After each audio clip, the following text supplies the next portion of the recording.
Exodus chapter 1. These are the names of the sons of Israel, that is, Jacob, who moved to Egypt with their father, each with his family: Reuben, Simeon, Levi, Judah, Issachar, Zebulun, Benjamin, Dan, Naphtali, Gad, and Asher. In all, Jacob had 70 descendants in Egypt, including Joseph, who was already there. In time, Joseph and all of his brothers died, ending that entire generation. But their descendants, the Israelites, had many children and grandchildren. In fact, they multiplied so greatly that they became extremely powerful and filled the land. Eventually, a new king came to power in Egypt who knew nothing about Joseph or what he had done. He said to his people, "Look, the people of Israel now outnumber us and are stronger than we are. We must make a plan to keep them from growing even more. If we don't, and if war breaks out, they will join our enemies and fight against us. Then they will escape from the country." So the Egyptians made the Israelites their slaves. They appointed brutal slave drivers over them, hoping to wear them down with crushing labor. They forced them to build the cities of Pithom and Ramesses as supply centers for the king. But the more the Egyptians oppressed them, the more the Israelites multiplied and spread, and the more alarmed the Egyptians became. So the Egyptians worked the people of Israel without mercy. They made their lives bitter, forcing them to mix mortar and make bricks and do all the work in the fields. They were ruthless in all their demands. Then Pharaoh, the king of Egypt, gave this order to the Hebrew midwives, Shiphrah and Puah: "When you help the Hebrew women as they give birth, watch as they deliver. If the baby is a boy, kill him; if it is a girl, let her live." But because the midwives feared God, they refused to obey the king's orders. They allowed the boys to live, too. So the king of Egypt called for the midwives. "Why have you done this?" he demanded. "Why have you allowed the boys to live?" "The Hebrew women are not like the Egyptian women," the midwives replied. "They are more vigorous and have their babies so quickly that we cannot get there in time." So God was good to the midwives, and the Israelites continued to multiply, growing more and more powerful. And because the midwives feared God, he gave them families of their own. Then Pharaoh gave this order to all his people: "Throw every newborn Hebrew boy into the Nile River. But you may let the girls live." Chapter 2. About this time, a man and woman from the tribe of Levi got married. The woman became pregnant and gave birth to a son. She saw that he was a special baby and kept him hidden for 3 months. But when she could no longer hide him, she got a basket made of papyrus reeds and waterproofed it with tar and pitch. She put the baby in the basket and laid it among the reeds along the bank of the Nile River. The baby's sister then stood at a distance, watching to see what would happen to him. Soon Pharaoh's daughter came down to bathe in the river, and her attendants walked along the riverbank. When the princess saw the basket among the reeds, she sent her maid to get it for her. When the princess opened it, she saw the baby. The little boy was crying, and she felt sorry for him. "This must be one of the Hebrew children," she said. Then the baby's sister approached the princess. "Should I go and find one of the Hebrew women to nurse the baby for you?" she asked. "Yes, do," the princess replied. So the girl went and called the baby's mother. "Take this baby and nurse him for me," the princess told the baby's mother. "I will pay you for your help." So the woman took her baby home and nursed him. Later, when the boy was older, his mother brought him back to Pharaoh's daughter, who adopted him as her own son. The princess named him Moses, for she explained, "I lifted him out of the water." Many years later, when Moses had grown up, he went out to visit his own people, the Hebrews, and he saw how hard they were forced to work. During his visit, he saw an Egyptian beating one of his fellow Hebrews. After looking in all directions to make sure no one was watching, Moses killed the Egyptian and hid the body in the sand. The next day, when Moses went out to visit his people again, he saw 2 Hebrew men fighting. "Why are you beating up your friend?" Moses said to the one who had started the fight. The man replied, "Who appointed you to be our prince and judge? Are you going to kill me as you killed that Egyptian yesterday?" Then Moses was afraid, thinking, "Everyone knows what I did." And sure enough, Pharaoh heard what had happened, and he tried to kill Moses. But Moses fled from Pharaoh and went to live in the land of Midian. When Moses arrived in Midian, he sat down beside a well. Now the priest of Midian had 7 daughters who came as usual to draw water and fill the water troughs for their father's flocks. But some other shepherds came and chased them away. So Moses jumped up and rescued the girls from the shepherds. Then he drew water for their flocks. When the girls returned to Reuel, their father, he asked, "Why are you back so soon today?" "An Egyptian rescued us from the shepherds," they answered. "And then he drew water for us and watered our flocks." "Then where is he?" their father asked. "Why did you leave him there? Invite him to come and eat with us." Moses accepted the invitation, and he settled there with him. In time, Reuel gave Moses his daughter Zipporah to be his wife. Later she gave birth to a son, and Moses named him Gershom, for he explained, "I have been a foreigner in a foreign land." Years passed, and the king of Egypt died. But the Israelites continued to groan under their burden of slavery. They cried out for help, and their cry rose up to God. God heard their groaning, and he remembered his covenant promise to Abraham, Isaac, and Jacob. He looked down on the people of Israel and knew it was time to act. Chapter 3. One day Moses was tending the flock of his father-in-law, Jethro, the priest of Midian. He led the flock far into the wilderness and came to Sinai, the mountain of God. There the angel of the Lord appeared to him in a blazing fire from the middle of a bush. Moses stared in amazement. Though the bush was engulfed in flames, it didn't burn up. "This is amazing," Moses said to himself. "Why isn't that bush burning up? I must go see it." When the Lord saw Moses coming to take a closer look, God called to him from the middle of the bush, "Moses! Moses!" "Here I am," Moses replied. "Do not come any closer," the Lord warned. "Take off your sandals, for you are standing on holy ground. I am the God of your father, the God of Abraham, the God of Isaac, and the God of Jacob." When Moses heard this, he covered his face because he was afraid to look at God. Then the Lord told him, "I have certainly seen the oppression of my people in Egypt. I have heard their cries of distress because of their harsh slave drivers. Yes, I am aware of their suffering. So I have come down to rescue them from the power of the Egyptians and lead them out of Egypt into their own fertile and spacious land. It is a land flowing with milk and honey, the land where the Canaanites, Hittites, Amorites, Perizzites, Hivites, and Jebusites now live. Look! The cry of the people of Israel has reached me, and I have seen how harshly the Egyptians abuse them. Now go, for I am sending you to Pharaoh. You must lead my people Israel out of Egypt." But Moses protested to God, "Who am I to appear before Pharaoh? Who am I to lead the people of Israel out of Egypt?" God answered, "I will be with you. And this is your sign that I am the one who has sent you. When you have brought the people out of Egypt, you will worship God at this very mountain." But Moses protested, "If I go to the people of Israel and tell them, 'The God of your ancestors has sent me to you,' they will ask me, 'What is his name?' Then what should I tell them?" God replied to Moses, "I am who I am. Say this to the people of Israel, 'I am has sent me to you.'" God also said to Moses, "Say this to the people of Israel, 'Yahweh, the God of your ancestor, the God of Abraham, the God of Isaac, and the God of Jacob, has sent me to you.' This is my eternal name, my name to remember for all generations. Now go and call together all the elders of Israel.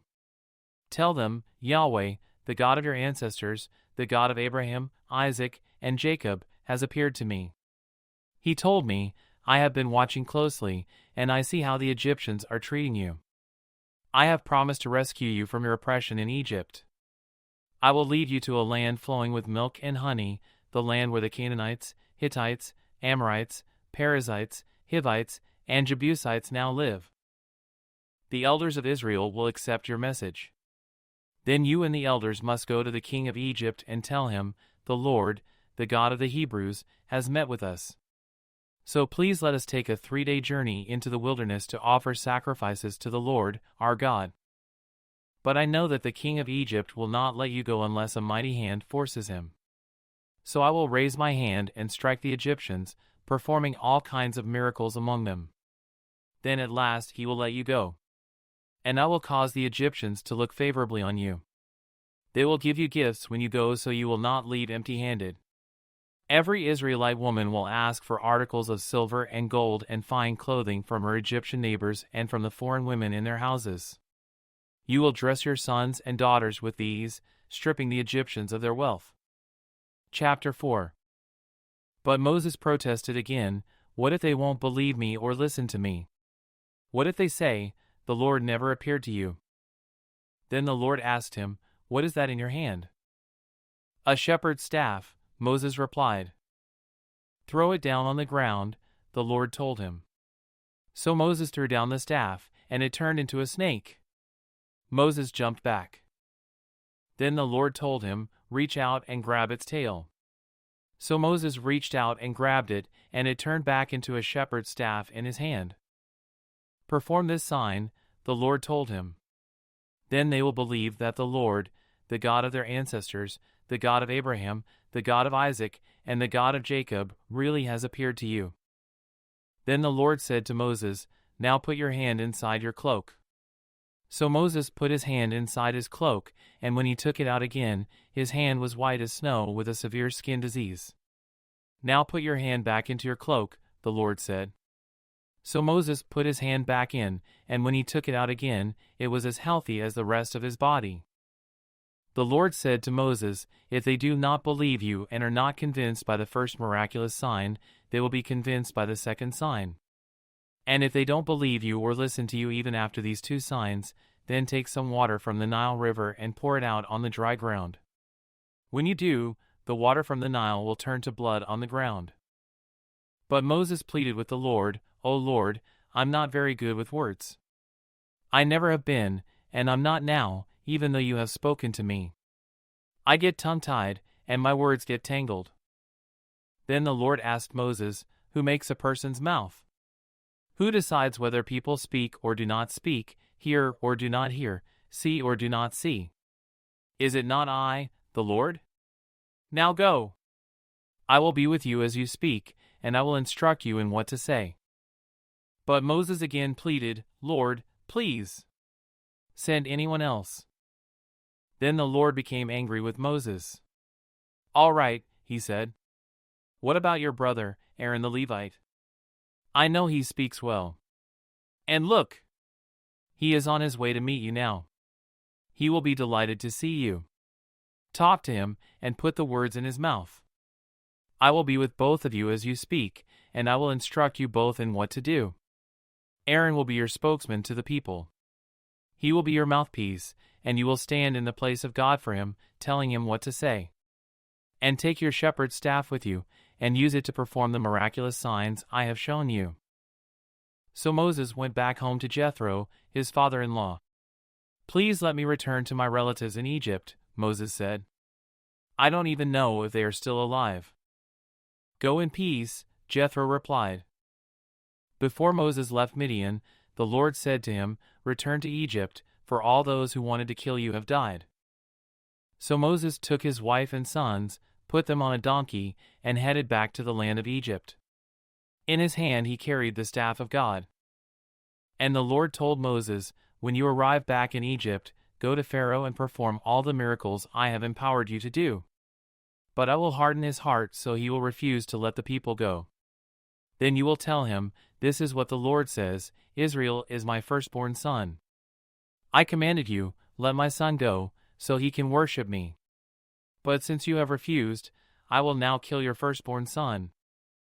On the way to Egypt, at a place where Moses and his family had stopped for the night, the Lord confronted him and was about to kill him. But Moses' wife, Zipporah, took a flint knife and circumcised her son. She touched his feet with the foreskin and said, "Now you are a bridegroom of blood to me." When she said a bridegroom of blood, she was referring to the circumcision. After that, the Lord left him alone. Now the Lord had said to Aaron, "Go out into the wilderness to meet Moses." So Aaron went and met Moses at the mountain of God, and he embraced him. Moses then told Aaron everything the Lord had commanded him to say. And he told him about the miraculous signs the Lord had commanded him to perform. Then Moses and Aaron returned to Egypt and called all the elders of Israel together. Aaron told them everything the Lord had told Moses, and Moses performed the miraculous signs as they watched. Then the people of Israel were convinced that the Lord had sent Moses and Aaron. When they heard that the Lord was concerned about them and had seen their misery, they bowed down and worshipped. Chapter 5. After this presentation to Israel's leaders, Moses and Aaron went and spoke to Pharaoh. They told him, "This is what the Lord, the God of Israel, says, Let my people go so they may hold a festival in my honor in the wilderness." "Is that so?" retorted Pharaoh. "And who is the Lord? Why should I listen to him and let Israel go? I don't know the Lord, and I will not let Israel go." But Aaron and Moses persisted. "The God of the Hebrews has met with us," they declared. "So let us take a 3-day journey into the wilderness so we can offer sacrifices to the Lord our God. If we don't, he will kill us with a plague or with the sword." Pharaoh replied, "Moses and Aaron, why are you distracting the people from their tasks? Get back to work. Look, there are many of your people in the land, and you are stopping them from their work." That same day Pharaoh sent this order to the Egyptian slave drivers and the Israelite foremen, "Do not supply any more straw for making bricks. Make the people get it themselves. But still require them to make the same number of bricks as before. Don't reduce the quota. They are lazy. That's why they are crying out, 'Let us go and offer sacrifices to our God.' Load them down with more work. Make them sweat. That will teach them to listen to lies." So the slave drivers and foremen went out and told the people, "This is what Pharaoh says, I will not provide any more straw for you. Go and get it yourselves. Find it wherever you can. But you must produce just as many bricks as before." So the people scattered throughout the land of Egypt in search of stubble to use as straw. Meanwhile, the Egyptian slave drivers continued to push hard. "Meet your daily quota of bricks, just as you did when we provided you with straw," they demanded. Then they whipped the Israelite foremen they had put in charge of the work crews. "Why haven't you met your quotas either yesterday or today?" they demanded. So the Israelite foreman went to Pharaoh and pleaded with him. "Please don't treat your servants like this," they begged. "We are given no straw, but the slave drivers still demand, 'Make bricks.' We are being beaten, but it isn't our fault. Your own people are to blame." But Pharaoh shouted, "You're just lazy. Lazy! That's why you're saying, 'Let us go and offer sacrifices to the Lord.' Now get back to work. No straw will be given to you, but you must still produce the full quota of bricks." The Israelite foremen could see that they were in serious trouble when they were told, "You must not reduce the number of bricks you make each day." As they left Pharaoh's court, they confronted Moses and Aaron, who were waiting outside for them. The foreman said to them, "May the Lord judge and punish you for making a stink before Pharaoh and his officials. You have put a sword into their hands, an excuse to kill us." Then Moses went back to the Lord and protested, "Why have you brought all this trouble on your own people, Lord? Why did you send me? Ever since I came to Pharaoh as your spokesman, he has been even more brutal to your people. And you have done nothing to rescue them." Chapter 6. Then the Lord told Moses, "Now you will see what I will do to Pharaoh. When he feels the force of my strong hand, he will let the people go. In fact, he will force them to leave his land." And God said to Moses, "I am Yahweh, the Lord. I appeared to Abraham, to Isaac, and to Jacob as El Shaddai, God Almighty, but I did not reveal my name, Yahweh, to them. And I reaffirmed my covenant with them. Under its terms, I promised to give them the land of Canaan, where they were living as foreigners.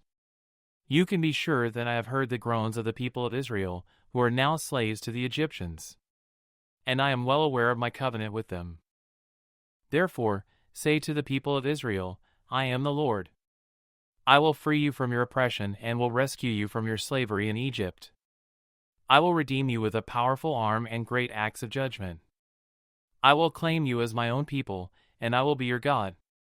Then you will know that I am the Lord your God who has freed you from your oppression in Egypt. I will bring you into the land I swore to give to Abraham, Isaac, and Jacob. I will give it to you as your very own possession. I am the Lord." So Moses told the people of Israel what the Lord had said, but they refused to listen anymore. They had become too discouraged by the brutality of their slavery. Then the Lord said to Moses, "Go back to Pharaoh, the king of Egypt, and tell him to let the people of Israel leave his country." "But Lord," Moses objected, "my own people won't listen to me anymore. How can I expect Pharaoh to listen? I'm such a clumsy speaker." But the Lord spoke to Moses and Aaron and gave them orders for the Israelites and for Pharaoh, the king of Egypt. The Lord commanded Moses and Aaron to lead the people of Israel out of Egypt. These are the ancestors of some of the clans of Israel. The sons of Reuben, Israel's oldest son, were Hanok, Palu, Hezron, and Carmi. Their descendants became the clans of Reuben. The sons of Simeon were Jemuel, Shemin, Ohad, Jachin, Zohar, and Shaul.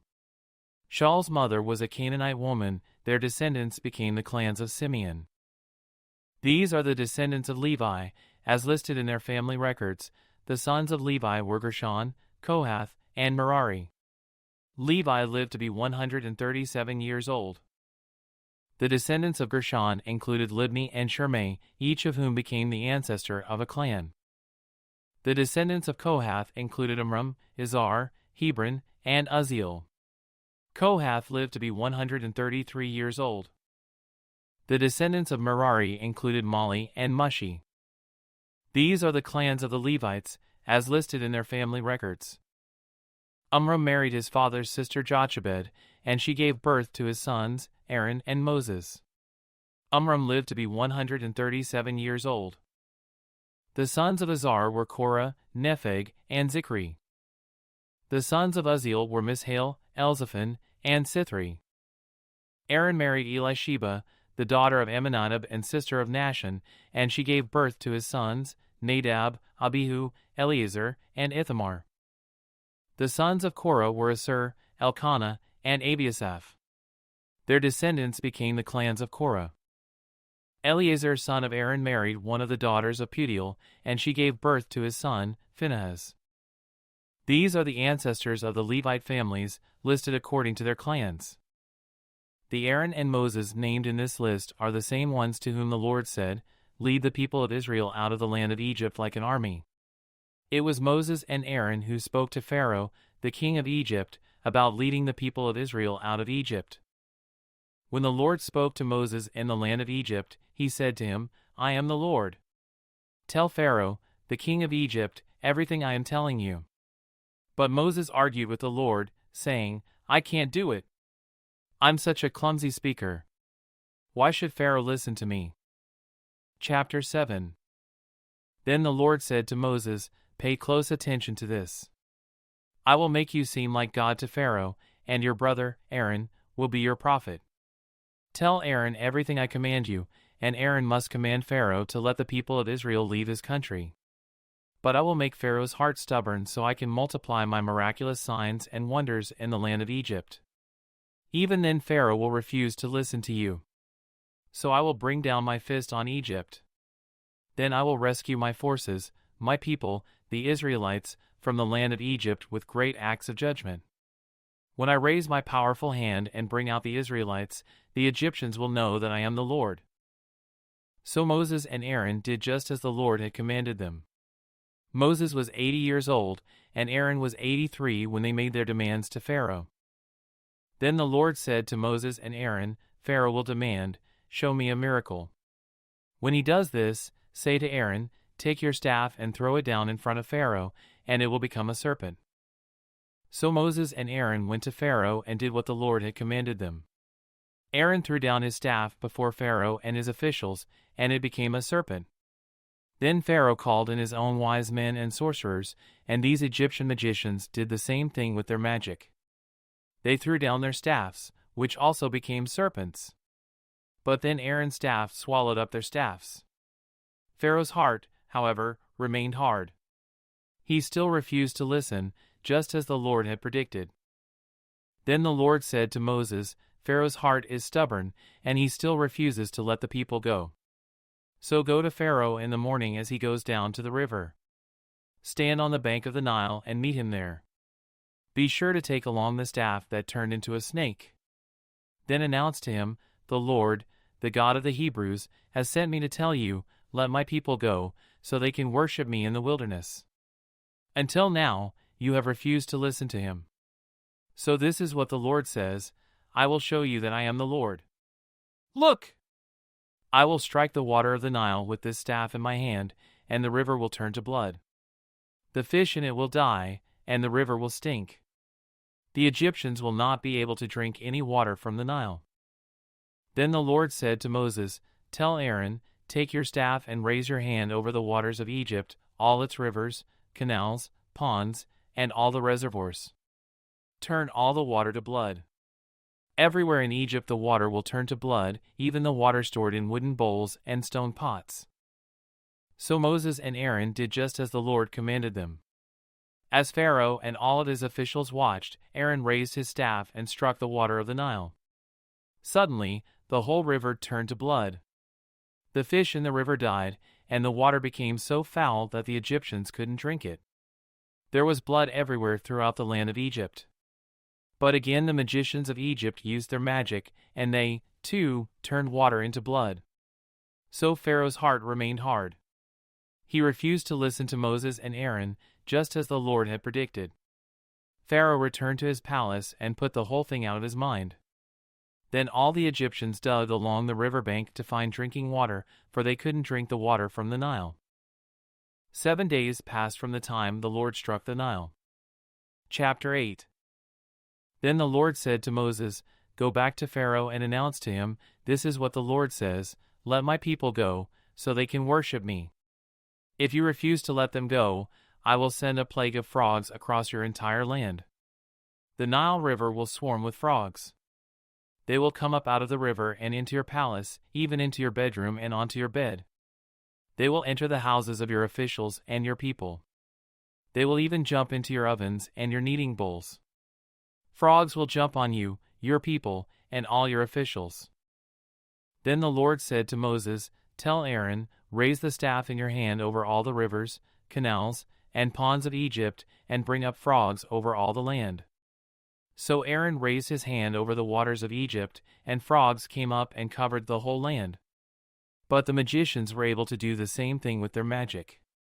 They, too, caused frogs to come up on the land of Egypt.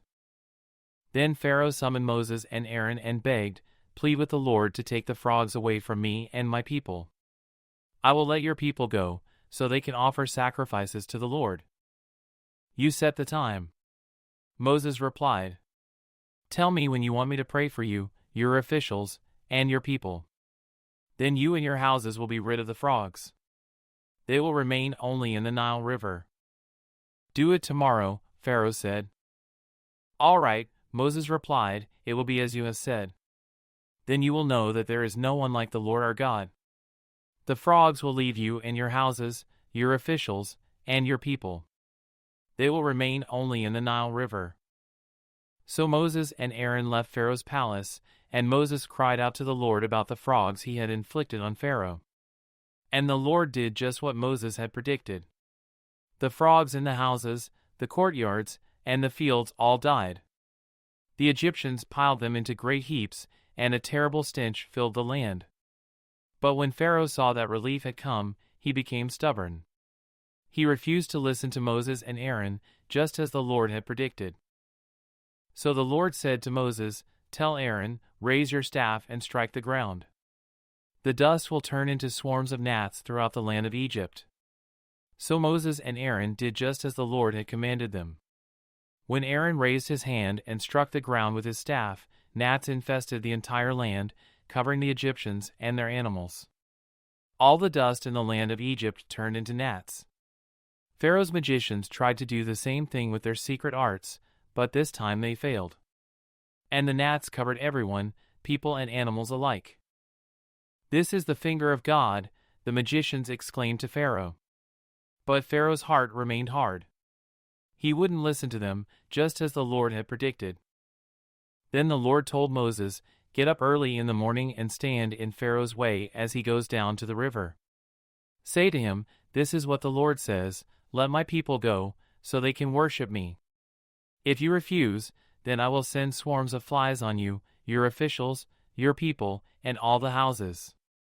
The Egyptian homes will be filled with flies, and the ground will be covered with them. But this time I will spare the region of Goshen, where my people live. No flies will be found there. Then you will know that I am the Lord and that I am present even in the heart of your land. I will make a clear distinction between my people and your people. This miraculous sign will happen tomorrow." And the Lord did just as he had said. A thick swarm of flies filled Pharaoh's palace and the houses of his officials. The whole land of Egypt was thrown into chaos by the flies. Pharaoh called for Moses and Aaron.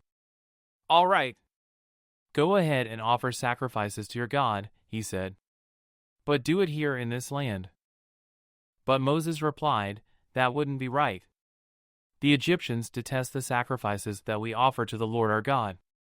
Look, if we offer our sacrifices here where the Egyptians can see us, they will stone us. We must take a 3-day trip into the wilderness to offer sacrifices to the Lord our God, just as he has commanded us." "All right, go ahead," Pharaoh replied. "I will let you go into the wilderness to offer sacrifices to the Lord your God. But don't go too far away. Now hurry and pray for me." Moses answered, "As soon as I leave you, I will pray to the Lord, and tomorrow the swarms of flies will disappear from you and your officials and all your people. But I am warning you, Pharaoh, don't lie to us again and refuse to let the people go to sacrifice to the Lord." So Moses left Pharaoh's palace and pleaded with the Lord to remove all the flies. And the Lord did as Moses asked and caused the swarms of flies to disappear from Pharaoh, his officials, and his people. Not a single fly remained. But Pharaoh again became stubborn and refused to let the people go. Chapter 9. Go back to Pharaoh, the Lord commanded Moses. Tell him, "This is what the Lord, the God of the Hebrews, says, let my people go, so they can worship me. If you continue to hold them and refuse to let them go, the hand of the Lord will strike all your livestock, your horses, donkeys, camels, cattle, sheep, and goats, with a deadly plague. But the Lord will again make a distinction between the livestock of the Israelites and that of the Egyptians. Not a single one of Israel's animals will die. The Lord has already set the time for the plague to begin. He has declared that he will strike the land tomorrow." And the Lord did just as he had said. The next morning all the livestock of the Egyptians died, but the Israelites didn't lose a single animal. Pharaoh sent his officials to investigate, and they discovered that the Israelites had not lost a single animal. But even so, Pharaoh's heart remained stubborn, and he still refused to let the people go. Then the Lord said to Moses and Aaron, "Take handfuls of soot from a brick kiln, and have Moses toss it into the air while Pharaoh watches. The ashes will spread like fine dust over the whole land of Egypt, causing festering boils to break out on people and animals throughout the land." So they took soot from a brick kiln and went and stood before Pharaoh. As Pharaoh watched, Moses threw the soot into the air, and boils broke out on people and animals alike. Even the magicians were unable to stand before Moses, because the boils had broken out on them and all the Egyptians. But the Lord hardened Pharaoh's heart, and just as the Lord had predicted to Moses, Pharaoh refused to listen. Then the Lord said to Moses, "Get up early in the morning and stand before Pharaoh. Tell him, 'This is what the Lord, the God of the Hebrews, says, let my people go, so they can worship me. If you don't, I will send more plagues on you and your officials and your people. Then you will know that there is no one like me in all the earth.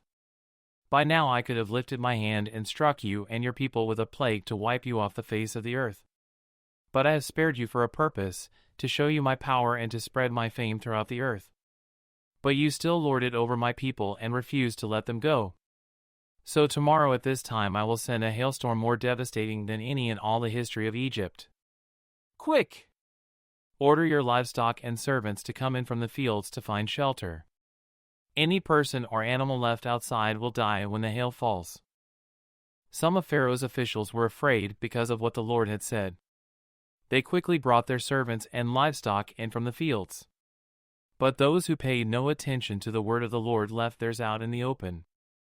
Then the Lord said to Moses, "Lift your hand toward the skies so hail may fall on the people, the livestock, and all the plants throughout the land of Egypt."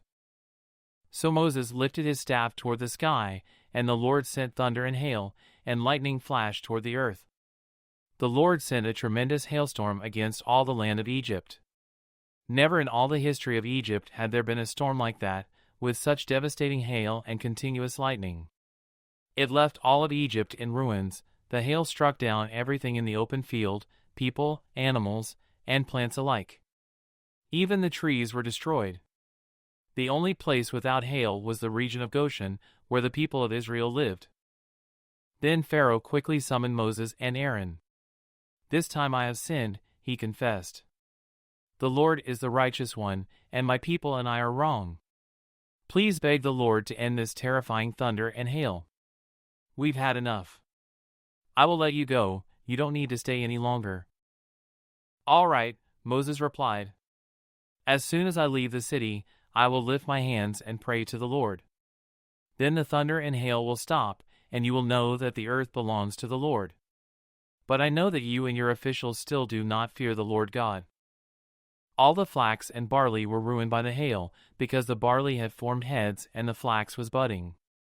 But the wheat and the emmer wheat were spared, because they had not yet sprouted from the ground. So Moses left Pharaoh's court and went out of the city.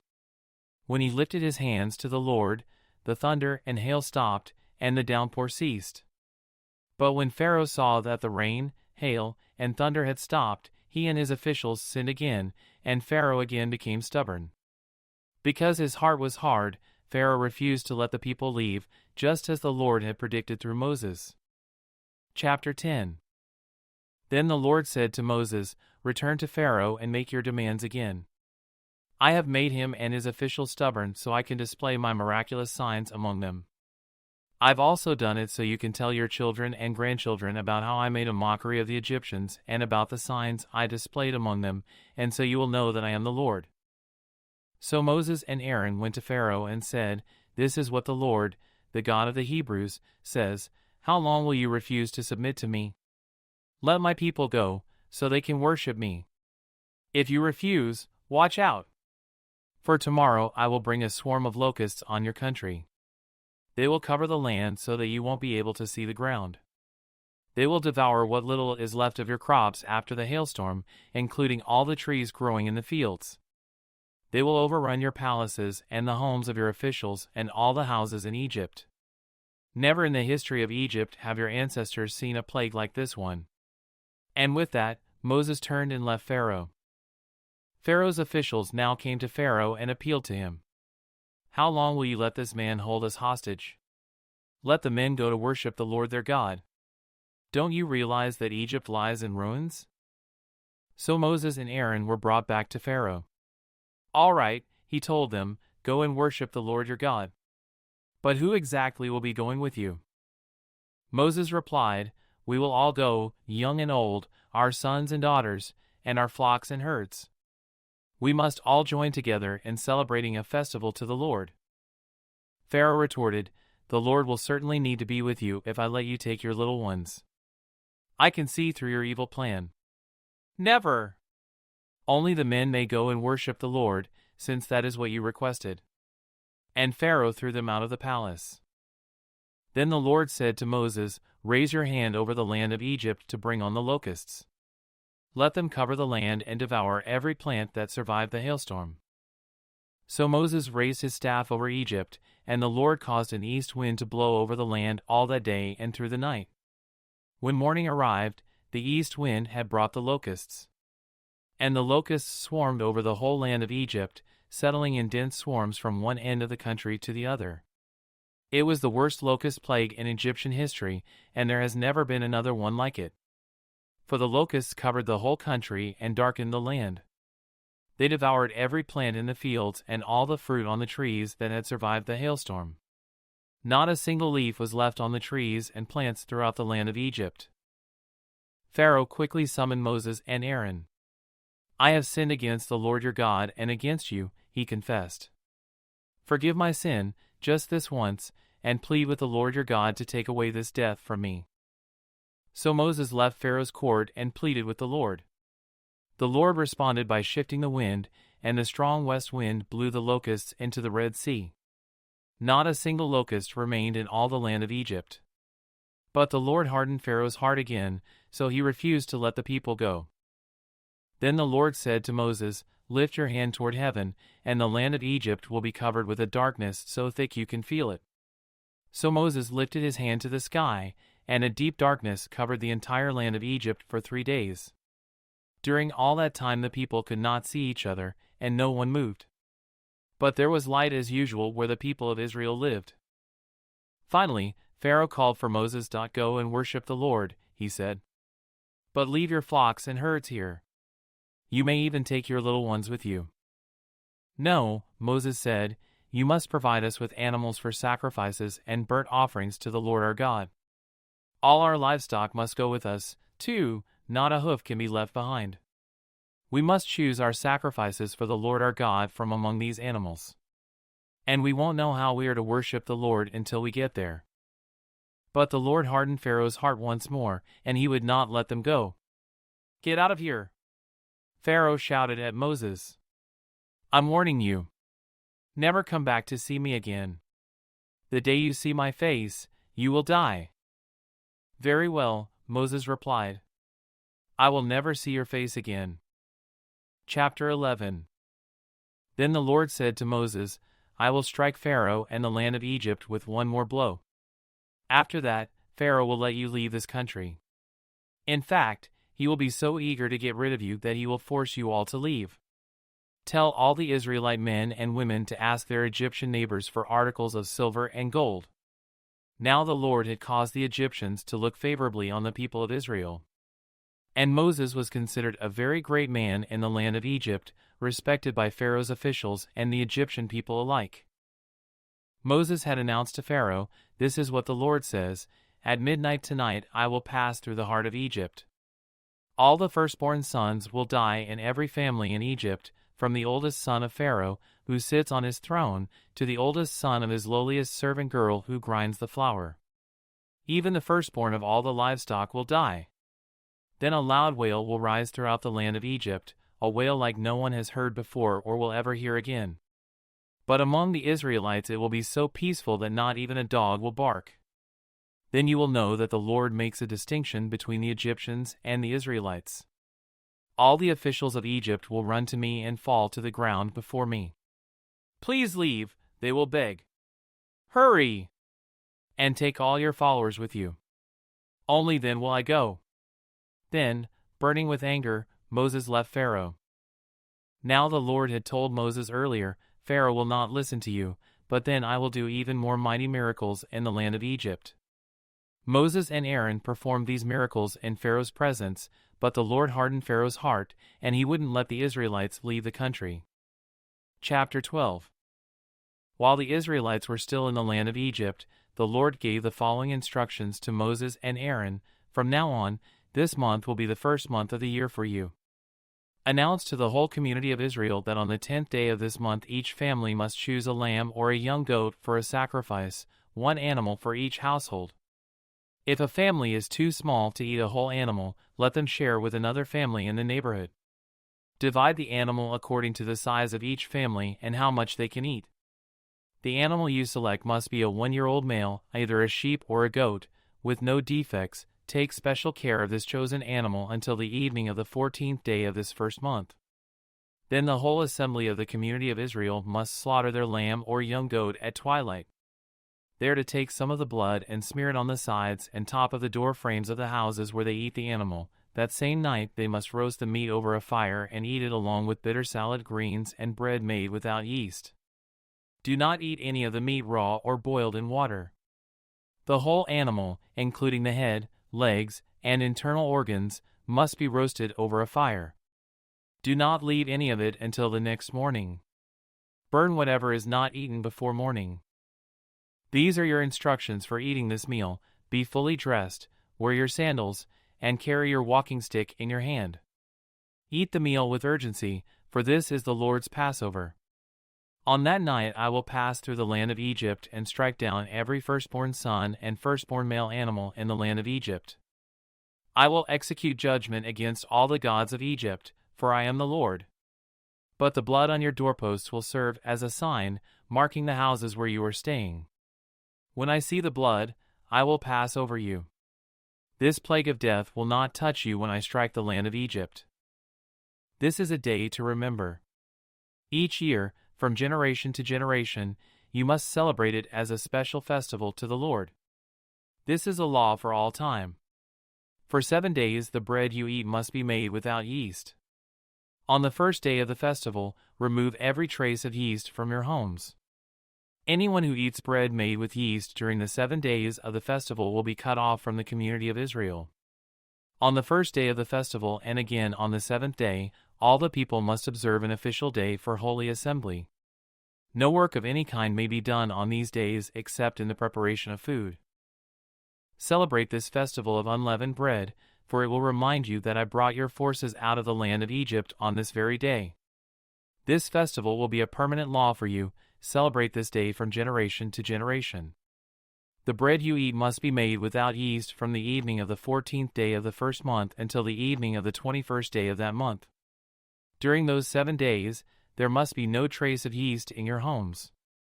Anyone who eats anything made with yeast during this week will be cut off from the community of Israel. These regulations apply both to the foreigners living among you and to the native-born Israelites. During those days you must not eat anything made with yeast. Wherever you live, eat only bread made without yeast. Then Moses called all the elders of Israel together and said to them, Go, pick out a lamb or young goat for each of your families, and slaughter the Passover animal. Drain the blood into a basin. Then take a bundle of hyssop branches and dip it into the blood. Brush the hyssop across the top and sides of the door frames of your houses. And no one may go out through the door until morning. For the Lord will pass through the land to strike down the Egyptians. But when he sees the blood on the top and sides of the door frame, the Lord will pass over your home. He will not permit his death angel to enter your house and strike you down. Remember, these instructions are a permanent law that you and your descendants must observe forever. When you enter the land the Lord has promised to give you, you will continue to observe this ceremony. Then your children will ask, What does this ceremony mean? And you will reply, It is the Passover sacrifice to the Lord, for he passed over the houses of the Israelites in Egypt. And though he struck the Egyptians, he spared our families. When Moses had finished speaking, all the people bowed down to the ground and worshipped. So the people of Israel did just as the Lord had commanded through Moses and Aaron. And that night at midnight, the Lord struck down all the firstborn sons in the land of Egypt, from the firstborn son of Pharaoh, who sat on his throne, to the firstborn son of the prisoner in the dungeon. Even the firstborn of their livestock were killed. Pharaoh and all his officials and all the people of Egypt woke up during the night, and loud wailing was heard throughout the land of Egypt. There was not a single house where someone had not died. Pharaoh sent for Moses and Aaron during the night. Get out! He ordered, Leave my people, and take the rest of the Israelites with you. Go and worship the Lord as you have requested. Take your flocks and herds, as you said, and be gone. Go, but bless me as you leave. All the Egyptians urged the people of Israel to get out of the land as quickly as possible, for they thought, We will all die. The Israelites took their bread dough before yeast was added. They wrapped their kneading boards in their cloaks and carried them on their shoulders. And the people of Israel did as Moses had instructed. They asked the Egyptians for clothing and articles of silver and gold. The Lord caused the Egyptians to look favorably on the Israelites, and they gave the Israelites whatever they asked for. So they stripped the Egyptians of their wealth. That night the people of Israel left Ramesses and started for Sukkot. There were about 600,000 men, plus all the women and children. A rabble of non-Israelites went with them, along with great flocks and herds of livestock. For bread they baked flat cakes from the dough without yeast they had brought from Egypt. It was made without yeast because the people were driven out of Egypt in such a hurry that they had no time to prepare the bread or other food. The people of Israel had lived in Egypt for 430 years. In fact, it was on the last day of the 430th year that all the Lord's forces left the land. On this night the Lord kept his promise to bring his people out of the land of Egypt. So this night belongs to him, and it must be commemorated every year by all the Israelites, from generation to generation. Then the Lord said to Moses and Aaron, "These are the instructions for the festival of Passover. No outsiders are allowed to eat the Passover meal. But any slave who has been purchased may eat it if he has been circumcised. Temporary residents and hired servants may not eat it. Each Passover lamb must be eaten in one house. Do not carry any of its meat outside, and do not break any of its bones. The whole community of Israel must celebrate this Passover festival. If there are foreigners living among you who want to celebrate the Lord's Passover, let all their males be circumcised. Only then may they celebrate the Passover with you like any native-born Israelite. But no uncircumcised male may ever eat the Passover meal. This instruction applies to everyone, whether a native-born Israelite or a foreigner living among you." So all the people of Israel followed all the Lord's commands to Moses and Aaron. On that very day the Lord brought the people of Israel out of the land of Egypt like an army. Chapter 13. Then the Lord said to Moses, "Dedicate to me every firstborn among the Israelites. The first offspring to be born, of both humans and animals, belongs to me." So Moses said to the people, "This is a day to remember forever, the day you left Egypt, the place of your slavery. Today the Lord has brought you out by the power of his mighty hand. Remember, eat no food containing yeast. On this day in early spring, in the month of Abib, you have been set free. You must celebrate this event in this month each year after the Lord brings you into the land of the Canaanites, Hittites, Amorites, Hivites, and Jebusites. He swore to your ancestors that he would give you this land, a land flowing with milk and honey.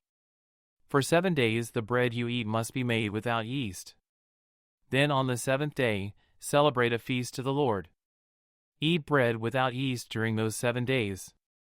In fact, there must be no yeast bread or any yeast at all found within the borders of your land during this time. On the 7th day you must explain to your children, "I am celebrating what the Lord did for me when I left Egypt." This annual festival will be a visible sign to you, like a mark branded on your hand or your forehead. Let it remind you always to recite this teaching of the Lord. With a strong hand, the Lord rescued you from Egypt. So observe the decree of this festival at the appointed time each year. This is what you must do when the Lord fulfills the promise he swore to you and to your ancestors. When he gives you the land where the Canaanites now live, you must present all firstborn sons and firstborn male animals to the Lord, for they belong to him. A firstborn donkey may be bought back from the Lord by presenting a lamb or young goat in its place. But if you do not buy it back, you must break its neck. However, you must buy back every firstborn son. And in the future, your children will ask you, "What does all this mean?" Then you will tell them, "With the power of his mighty hand, the Lord brought us out of Egypt, the place of our slavery. Pharaoh stubbornly refused to let us go, so the Lord killed all the firstborn males throughout the land of Egypt, both people and animals. That is why I now sacrifice all the firstborn males to the Lord, except that the firstborn sons are always bought back. This ceremony will be like a mark branded on your hand or your forehead. It is a reminder that the power of the Lord's mighty hand brought us out of Egypt." When Pharaoh finally let the people go, God did not lead them along the main road that runs through Philistine territory, even though that was the shortest route to the promised land. God said, if the people are faced with a battle, they might change their minds and return to Egypt. So God led them in a roundabout way through the wilderness toward the Red Sea. Thus the Israelites left Egypt like an army ready for battle.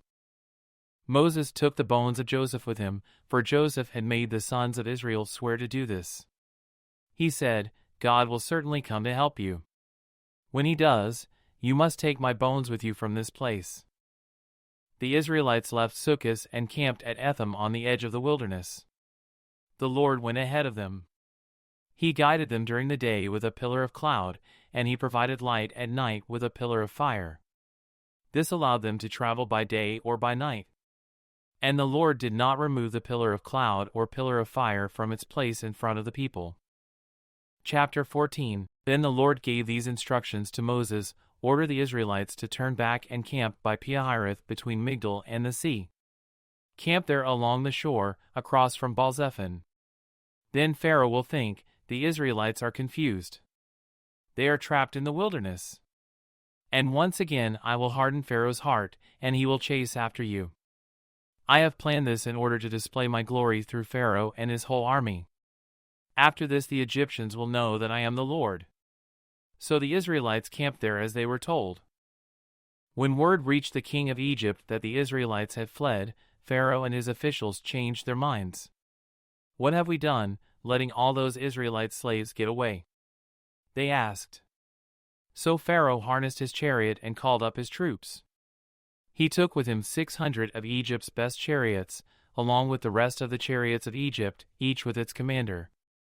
The Lord hardened the heart of Pharaoh, the king of Egypt, so he chased after the people of Israel, who had left with fists raised in defiance. The Egyptians chased after them with all the forces in Pharaoh's army, all his horses and chariots, his charioteers, and his troops. The Egyptians caught up with the people of Israel as they were camped beside the shore near Pi-hahiroth, across from Baal-zephon. As Pharaoh approached, the people of Israel looked up and panicked when they saw the Egyptians overtaking them. They cried out to the Lord, and they said to Moses, "Why did you bring us out here to die in the wilderness? Weren't there enough graves for us in Egypt? What have you done to us? Why did you make us leave Egypt? Didn't we tell you this would happen while we were still in Egypt? We said, 'Leave us alone. Let us be slaves to the Egyptians. It's better to be a slave in Egypt than a corpse in the wilderness.' But Moses told the people, 'Don't be afraid. Just stand still and watch the Lord rescue you today. The Egyptians you see today will never be seen again. The Lord himself will fight for you. Just stay calm.' Then the Lord said to Moses, 'Why are you crying out to me? Tell the people to get moving. Pick up your staff and raise your hand over the sea. Divide the waters so the Israelites can walk through the middle of the sea on dry ground. And I will harden the hearts of the Egyptians, and they will charge in after the Israelites. My great glory will be displayed through Pharaoh and his troops, his chariots, and his charioteers. When my glory is displayed through them, all Egypt will see my glory and know that I am the Lord.' Then the angel of God, who had been leading the people of Israel, moved to the rear of the camp. The pillar of cloud also moved from the front and stood behind them. The cloud settled between the Egyptian and Israelite camps. As darkness fell, the cloud turned to fire, lighting up the night. But the Egyptians and Israelites did not approach each other all night. Then Moses raised his hand over the sea, and the Lord opened up a path through the water with a strong east wind. The wind blew all that night, turning the seabed into dry land. So the people of Israel walked through the middle of the sea on dry ground, with walls of water on each side. Then the Egyptians, all of Pharaoh's horses, chariots, and charioteers, chased them into the middle of the sea. But just before dawn the Lord looked down on the Egyptian army from the pillar of fire and cloud, and he threw their forces into total confusion. He twisted their chariot wheels, making their chariots difficult to drive. "Let's get out of here, away from these Israelites," the Egyptians shouted. "The Lord is fighting for them against Egypt." When all the Israelites had reached the other side, the Lord said to Moses, "Raise your hand over the sea again. Then the waters will rush back and cover the Egyptians and their chariots and charioteers." So as the sun began to rise, Moses raised his hand over the sea, and the water rushed back into its usual place. The Egyptians tried to escape, but the Lord swept them into the sea. Then the waters returned and covered all the chariots and charioteers, the entire army of Pharaoh.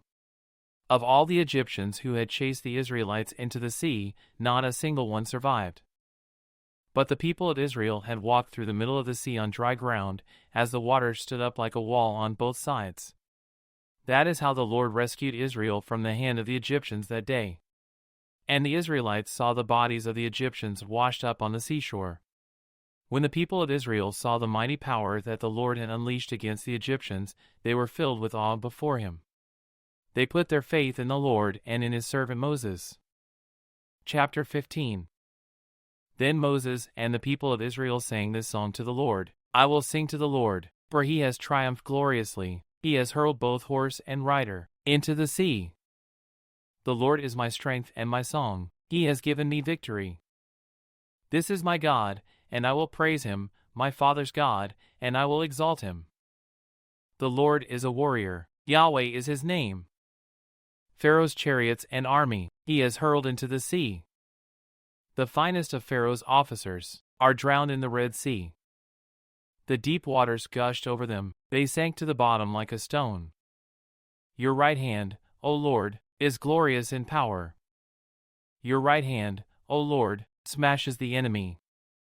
In the greatness of your majesty, you overthrow those who rise against you. You unleash your blazing fury, it consumes them like straw. At the blast of your breath, the waters piled up. The surging waters stood straight like a wall. In the heart of the sea the deep waters became hard. The enemy boasted, I will chase them, and catch up with them. I will plunder them, and consume them. I will flash my sword, my powerful hand will destroy them. But you blew with your breath, and the sea covered them. They sank like lead, in the mighty waters. Who is like you among the gods, O Lord, glorious in holiness, awesome in splendor, performing great wonders? You raised your right hand, and the earth swallowed our enemies. With your unfailing love you lead the people you have redeemed. In your might, you guide them to your sacred home. The peoples hear and tremble. Anguish grips those who live in Philistia. The leaders of Edom are terrified. The nobles of Moab tremble. All who live in Canaan melt away. Terror and dread fall upon them. The power of your arm makes them lifeless as stone, until your people pass by, O Lord, until the people you purchase pass by. You will bring them in and plant them on your own mountain, the place, O Lord, reserved for your own dwelling, the sanctuary, O Lord, that your hands have established. The Lord will reign forever and ever. When Pharaoh's horses, chariots, and charioteers rushed into the sea, the Lord brought the water crashing down on them. But the people of Israel had walked through the middle of the sea on dry ground. Then Miriam the prophet, Aaron's sister, took a tambourine and led all the women as they played their tambourines and danced. And Miriam sang this song, Sing to the Lord, for he has triumphed gloriously, he has hurled both horse and rider into the sea. Bitter water at Marah. Then Moses led the people of Israel away from the Red Sea, and they moved out into the desert of Shur. They traveled in this desert for 3 days without finding any water. When they came to the oasis of Marah, the water was too bitter to drink. So they called the place Marah, which means bitter. Then the people complained and turned against Moses. What are we going to drink? They demanded. So Moses cried out to the Lord for help, and the Lord showed him a piece of wood. Moses threw it into the water, and this made the water good to drink. It was there at Marah that the Lord set before them the following decree as a standard to test their faithfulness to him. He said, If you will listen carefully to the voice of the Lord your God and do what is right in his sight, obeying his commands and keeping all his decrees, then I will not make you suffer any of the diseases I sent on the Egyptians, for I am the Lord who heals you. After leaving Marah, the Israelites traveled on to the oasis of Elim, where they found 12 springs and 70 palm trees. They camped there beside the water. Chapter 16. Then the whole community of Israel set out from Elim and journeyed into the wilderness of Sin, between Elim and Mount Sinai. They arrived there on the 15th day of the 2nd month, 1 month after leaving the land of Egypt. There, too, the whole community of Israel complained about Moses and Aaron. If only the Lord had killed us back in Egypt, they moaned. There we sat around pots filled with meat and ate all the bread we wanted. But now you have brought us into this wilderness to starve us all to death. Then the Lord said to Moses, Look, I'm going to rain down food from heaven for you. Each day the people can go out and pick up as much food as they need for that day. I will test them in this to see whether or not they will follow my instructions. On the 6th day they will gather food, and when they prepare it, there will be twice as much as usual. So Moses and Aaron said to all the people of Israel, "By evening you will realize it was the Lord who brought you out of the land of Egypt. In the morning you will see the glory of the Lord, because he has heard your complaints, which are against him, not against us. What have we done that you should complain about us?" Then Moses added, "The Lord will give you meat to eat in the evening and bread to satisfy you in the morning, for he has heard all your complaints against him. What have we done? Yes, your complaints are against the Lord, not against us." Then Moses said to Aaron, "Announce this to the entire community of Israel, present yourselves before the Lord, for he has heard your complaining." And as Aaron spoke to the whole community of Israel, they looked out toward the wilderness. There they could see the awesome glory of the Lord in the cloud. Then the Lord said to Moses, "I have heard the Israelites' complaints. Now tell them, in the evening you will have meat to eat, and in the morning you will have all the bread you want. Then you will know that I am the Lord your God." That evening vast numbers of quail flew in and covered the camp. And the next morning the area around the camp was wet with dew. When the dew evaporated, a flaky substance as fine as frost blanketed the ground. The Israelites were puzzled when they saw it. "What is it?" they asked each other. They had no idea what it was. And Moses told them, "It is the food the Lord has given you to eat. These are the Lord's instructions. Each household should gather as much as it needs. Pick up 2 quarts for each person in your tent."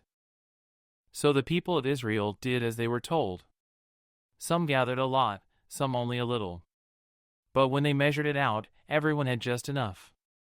Those who gathered a lot had nothing left over, and those who gathered only a little had enough. Each family had just what it needed.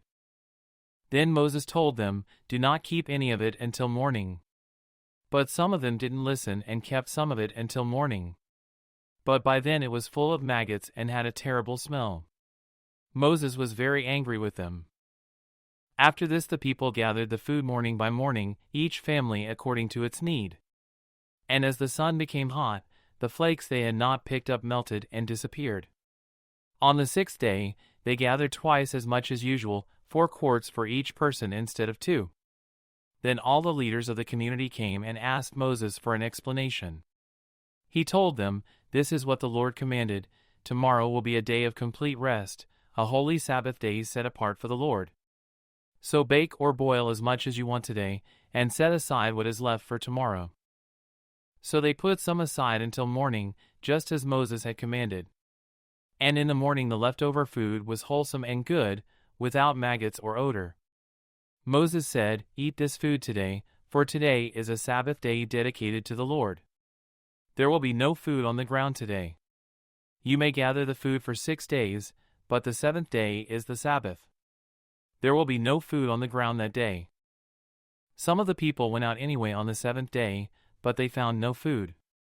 The Lord asked Moses, "How long will these people refuse to obey my commands and instructions? They must realize that the Sabbath is the Lord's gift to you.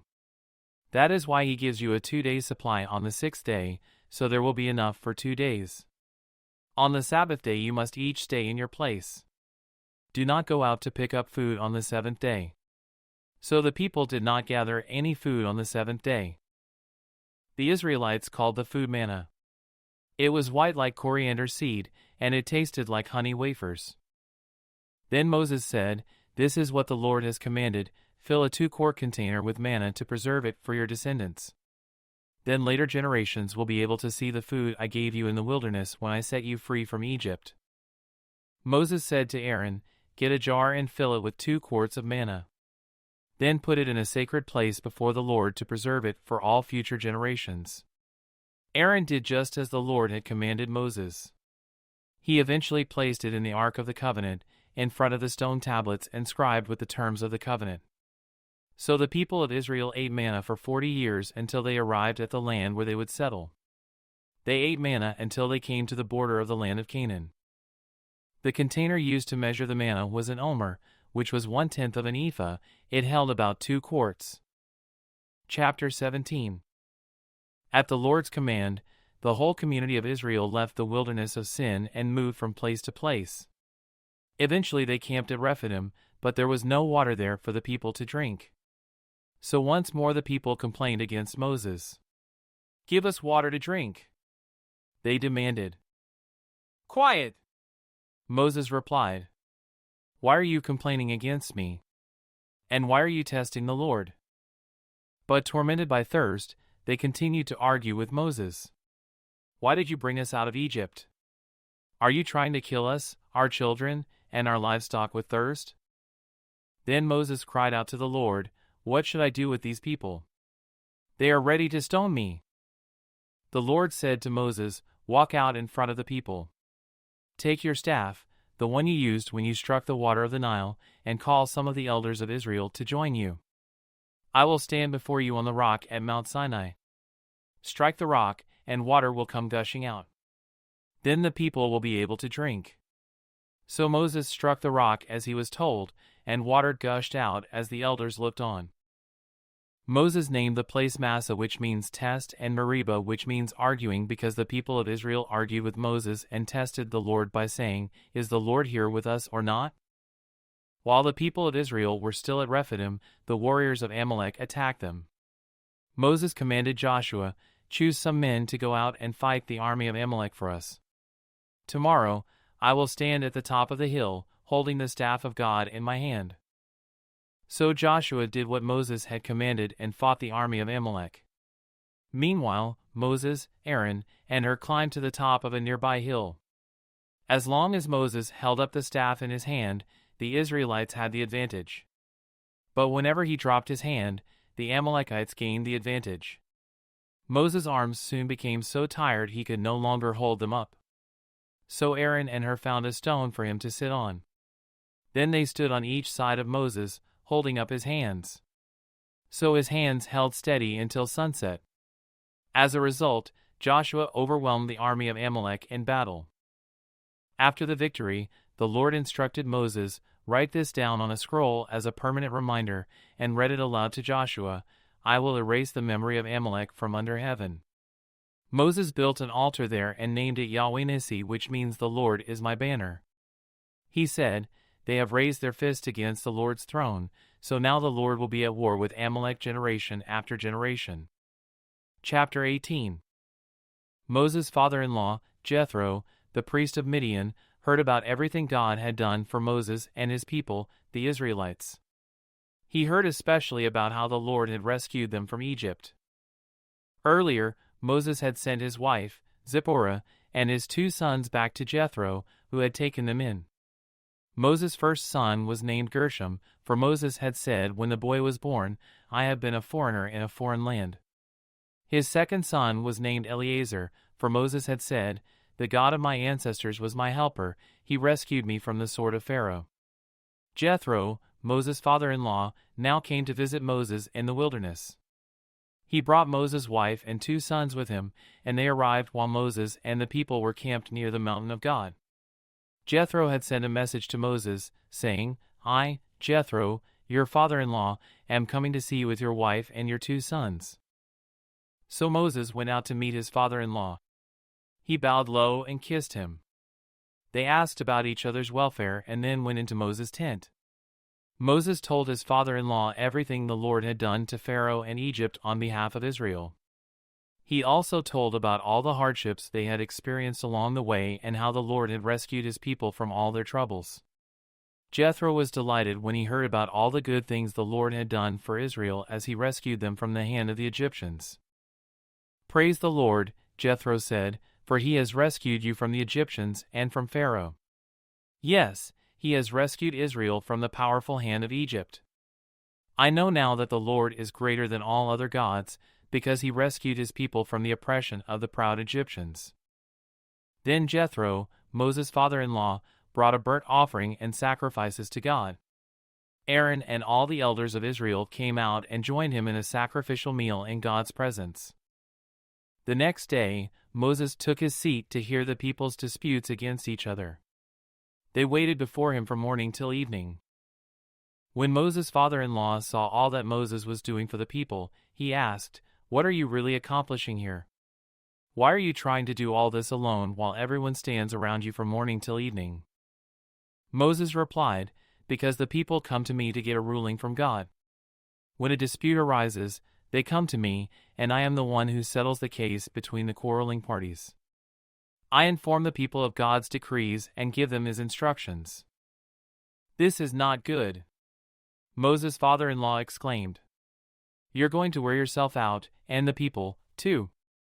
This job is too heavy a burden for you to handle all by yourself. Now listen to me, and let me give you a word of advice, and may God be with you. You should continue to be the people's representative before God, bringing their disputes to him. Teach them God's decrees, and give them his instructions. Show them how to conduct their lives. But select from all the people some capable, honest men who fear God and hate bribes. Appoint them as leaders over groups of 1,000, 150, and 10. They should always be available to solve the people's common disputes, but have them bring the major cases to you. Let the leaders decide the smaller matters themselves.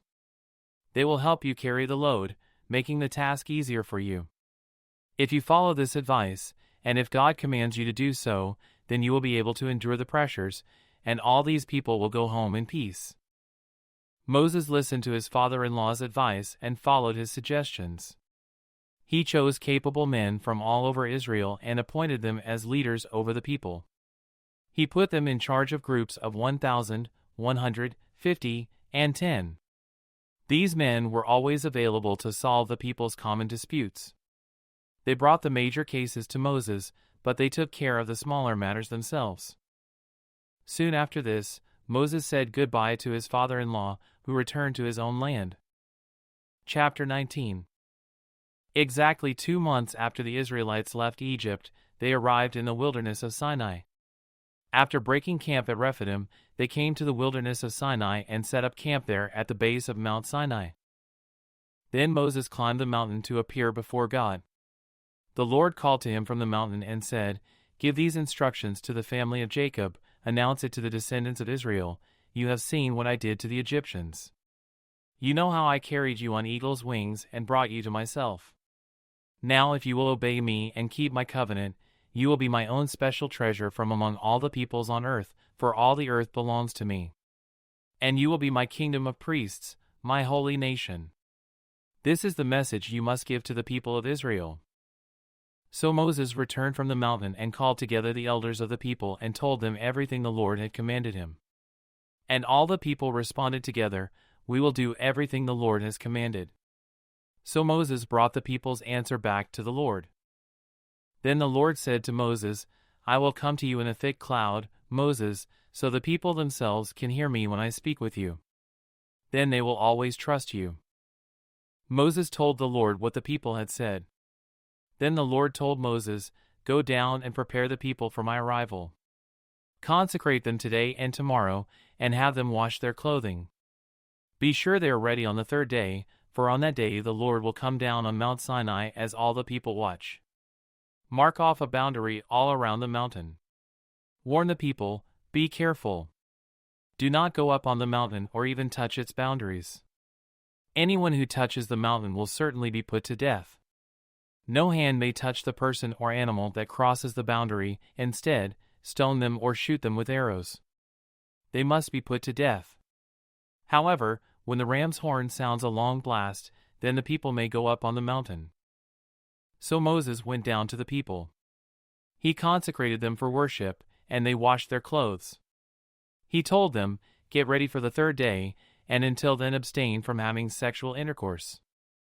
On the morning of the 3rd day, thunder roared and lightning flashed, and a dense cloud came down on the mountain.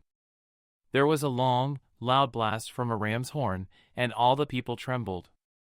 Moses led them out from the camp to meet with God, and they stood at the foot of the mountain. All of Mount Sinai was covered with smoke because the Lord had descended on it in the form of fire. The smoke billowed into the sky like smoke from a brick kiln, and the whole mountain shook violently. As the blast of the ram's horn grew louder and louder, Moses spoke, and God thundered his reply.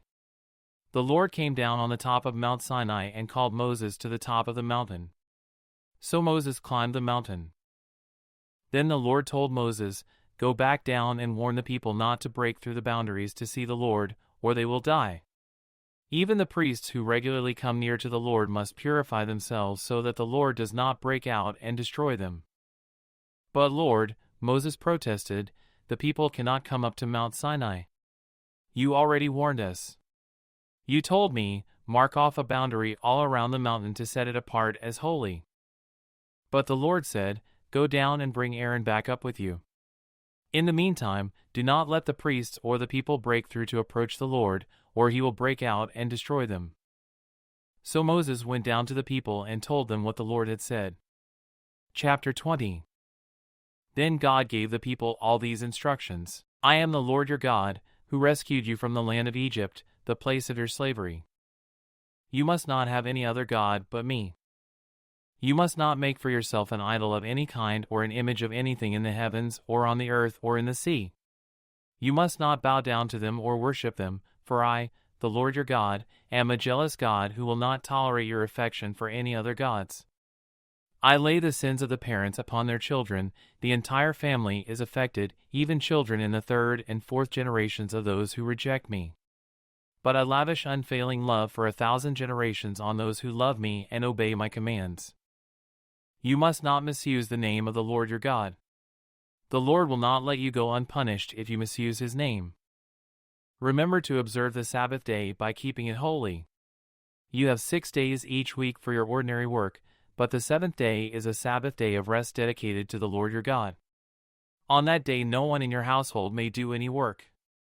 This includes you, your sons and daughters, your male and female servants, your livestock, and any foreigners living among you. For in 6 days the Lord made the heavens, the earth, the sea, and everything in them, but on the seventh day he rested. That is why the Lord blessed the Sabbath day and set it apart as holy. Honor your father and mother. Then you will live a long, full life in the land the Lord your God is giving you. You must not murder. You must not commit adultery. You must not steal. You must not testify falsely against your neighbor. You must not covet your neighbor's house. You must not covet your neighbor's wife, male or female servant, ox or donkey, or anything else that belongs to your neighbor. When the people heard the thunder and the loud blast of the ram's horn, and when they saw the flashes of lightning and the smoke billowing from the mountain, they stood at a distance, trembling with fear. And they said to Moses, You speak to us, and we will listen. But don't let God speak directly to us, or we will die. Don't be afraid, Moses answered them, for God has come in this way to test you, and so that your fear of him will keep you from sinning. As the people stood in the distance, Moses approached the dark cloud where God was. And the Lord said to Moses, Say this to the people of Israel, You saw for yourselves that I spoke to you from heaven. Remember, you must not make any idols of silver or gold to rival me. Build for me an altar made of earth, and offer your sacrifices to me, your burnt offerings and peace offerings, your sheep and goats, and your cattle.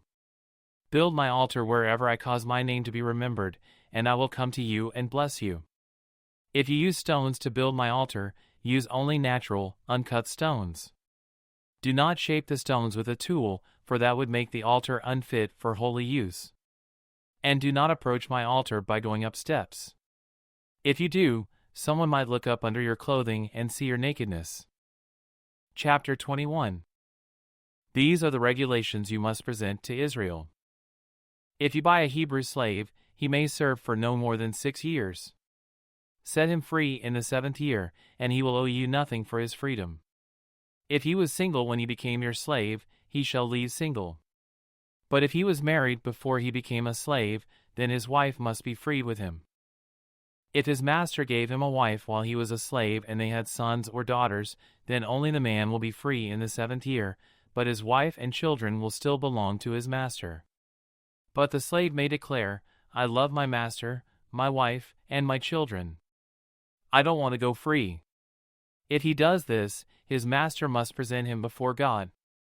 Then his master must take him to the door or doorpost and publicly pierce his ear with an awl. After that, the slave will serve his master for life. When a man sells his daughter as a slave, she will not be freed at the end of 6 years as the men are. If she does not satisfy her owner, he must allow her to be bought back again. But he is not allowed to sell her to foreigners, since he is the one who broke the contract with her. But if the slave's owner arranges for her to marry his son, he may no longer treat her as a slave but as a daughter. If a man who has married a slave wife takes another wife for himself, he must not neglect the rights of the first wife to food, clothing, and sexual intimacy. If he fails in any of these three obligations, she may leave as a free woman without making any payment. Anyone who assaults and kills another person must be put to death. But if it was simply an accident permitted by God, I will appoint a place of refuge where the slayer can run for safety. However, if someone deliberately kills another person, then the slayer must be dragged even from my altar and be put to death. Anyone who strikes father or mother must be put to death. Kidnappers must be put to death, whether they are caught in possession of their victims or have already sold them as slaves. Anyone who dishonors father or mother must be put to death. Now suppose two men quarrel, and one hits the other with a stone or fist, and the injured person does not die but is confined to bed. If he is later able to walk outside again, even with a crutch, the assailant will not be punished but must compensate his victim for lost wages and provide for his full recovery. If a man beats his male or female slave with a club and the slave dies as a result, the owner must be punished. But if the slave recovers within a day or two, then the owner shall not be punished, since the slave is his property. Now suppose two men are fighting, and in the process they accidentally strike a pregnant woman so she gives birth prematurely. If no further injury results, the man who struck the woman must pay the amount of compensation the woman's husband demands and the judges approve. But if there is further injury, the punishment must match the injury: a life for a life, an eye for an eye, a tooth for a tooth, a hand for a hand, a foot for a foot, a burn for a burn, a wound for a wound, a bruise for a bruise. If a man hits his male or female slave in the eye and the eye is blinded, he must let the slave go free to compensate for the eye. And if a man knocks out the tooth of his male or female slave, he must let the slave go free to compensate for the tooth. If an ox gores a man or woman to death, the ox must be stoned, and its flesh may not be eaten. In such a case, however, the owner will not be held liable. But suppose the ox had a reputation for goring, and the owner had been informed but failed to keep it under control. If the ox then kills someone, it must be stoned, and the owner must also be put to death. However, the dead person's relatives may accept payment to compensate for the loss of life. The owner of the ox may redeem his life by paying whatever is demanded. The same regulation applies if the ox gores a boy or a girl. But if the ox gores a slave, either male or female, the animal's owner must pay the slave's owner 30 silver coins, and the ox must be stoned. Suppose someone digs or uncovers a pit and fails to cover it, and then an ox or a donkey falls into it. The owner of the pit must pay full compensation to the owner of the animal, but then he gets to keep the dead animal. If someone's ox injures a neighbor's ox and the injured ox dies, then the two owners must sell the live ox and divide the price equally between them.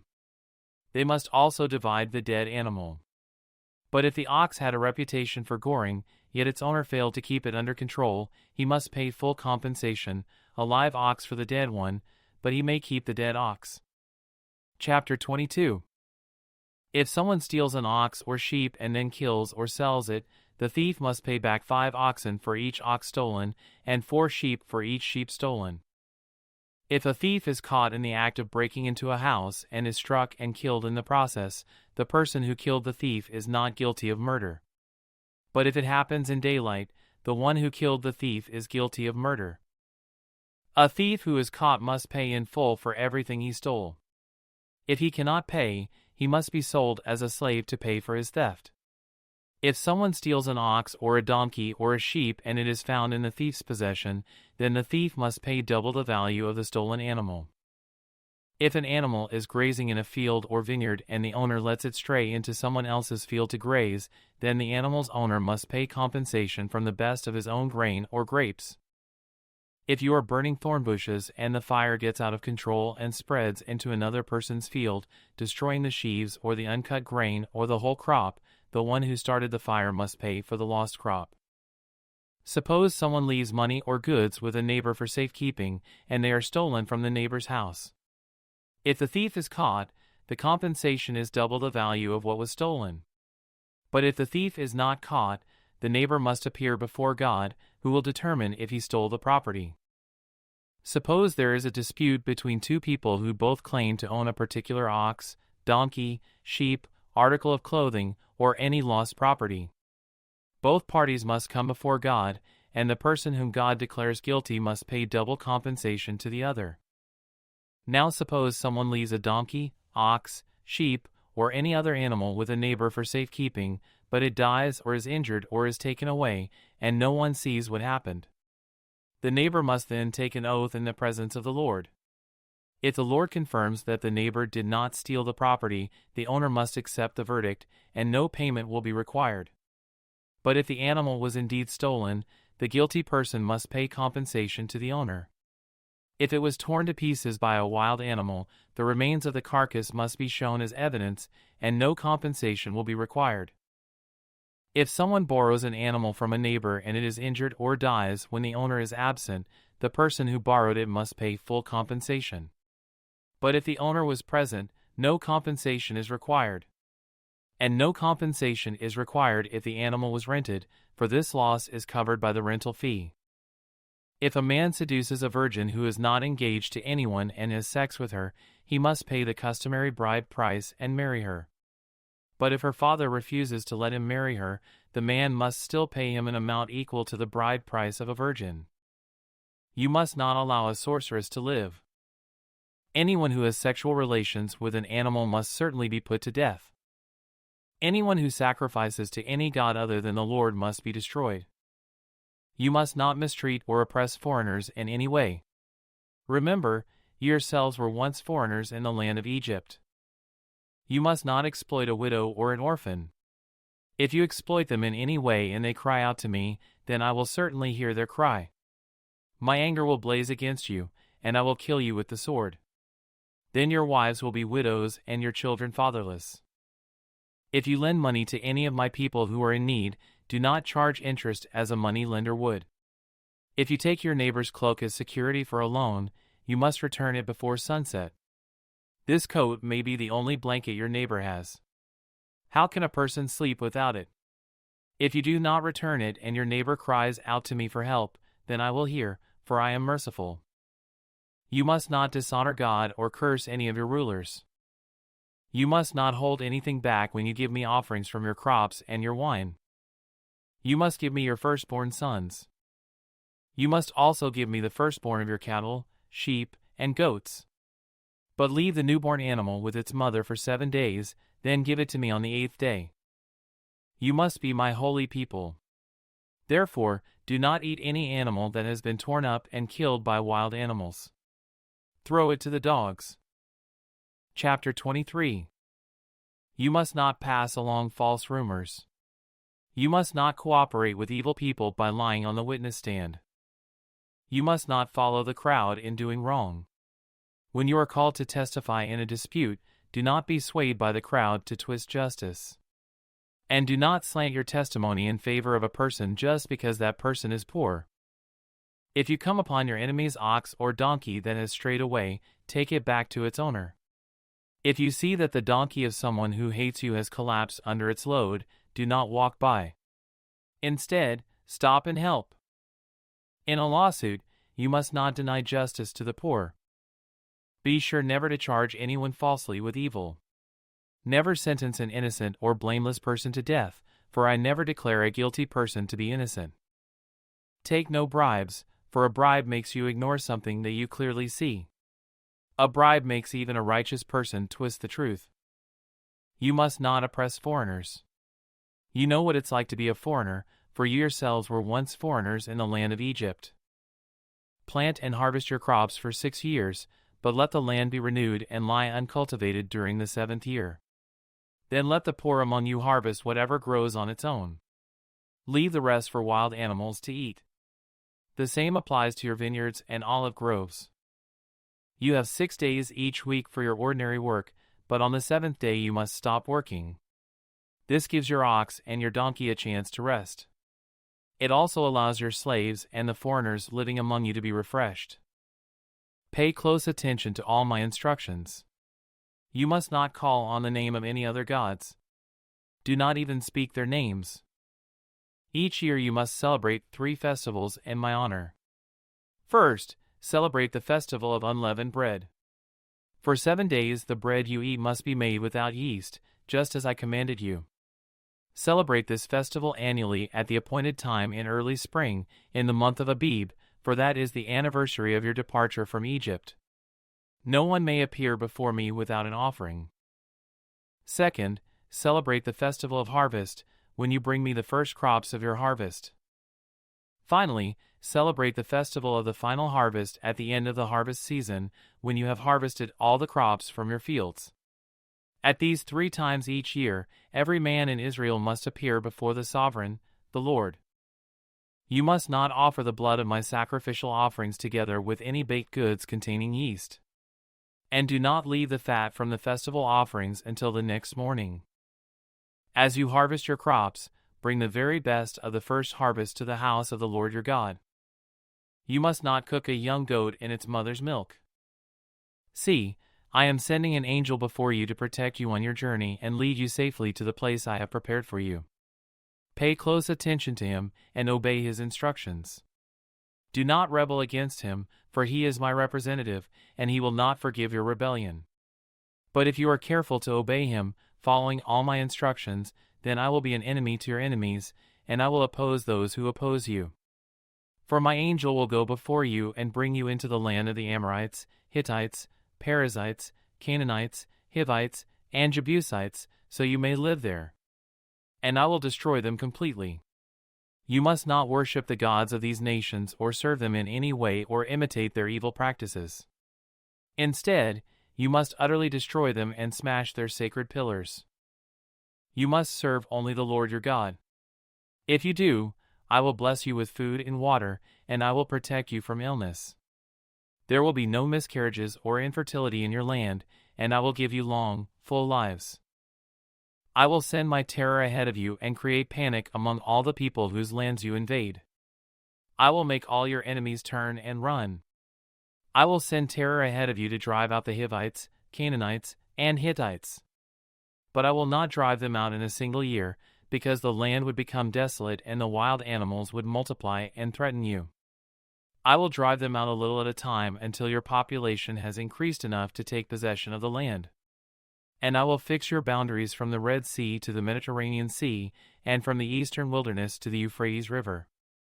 I will hand over to you the people now living in the land, and you will drive them out ahead of you. Make no treaties with them or their gods. They must not live in your land, or they will cause you to sin against me. If you serve their gods, you will be caught in the trap of idolatry. Chapter 24. Then the Lord instructed Moses, "Come up here to me, and bring along Aaron, Nadab, Abihu, and 70 of Israel's elders. All of you must worship from a distance. Only Moses is allowed to come near to the Lord.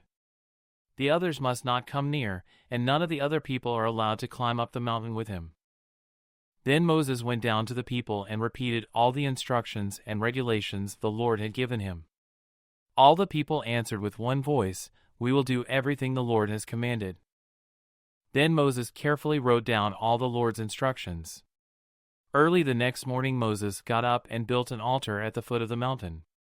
He also set up 12 pillars, one for each of the 12 tribes of Israel. Then he sent some of the young Israelite men to present burnt offerings and to sacrifice bulls as peace offerings to the Lord. Moses drained half the blood from these animals into basins. The other half he splattered against the altar. Then he took the book of the covenant and read it aloud to the people. Again they all responded, "We will do everything the Lord has commanded. We will obey."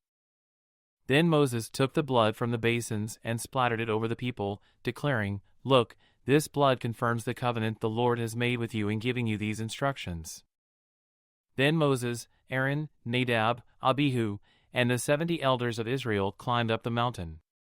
There they saw the God of Israel. Under his feet there seemed to be a surface of brilliant blue lapis lazuli, as clear as the sky itself. And though these nobles of Israel gazed upon God, he did not destroy them. In fact, they ate a covenant meal, eating and drinking in his presence.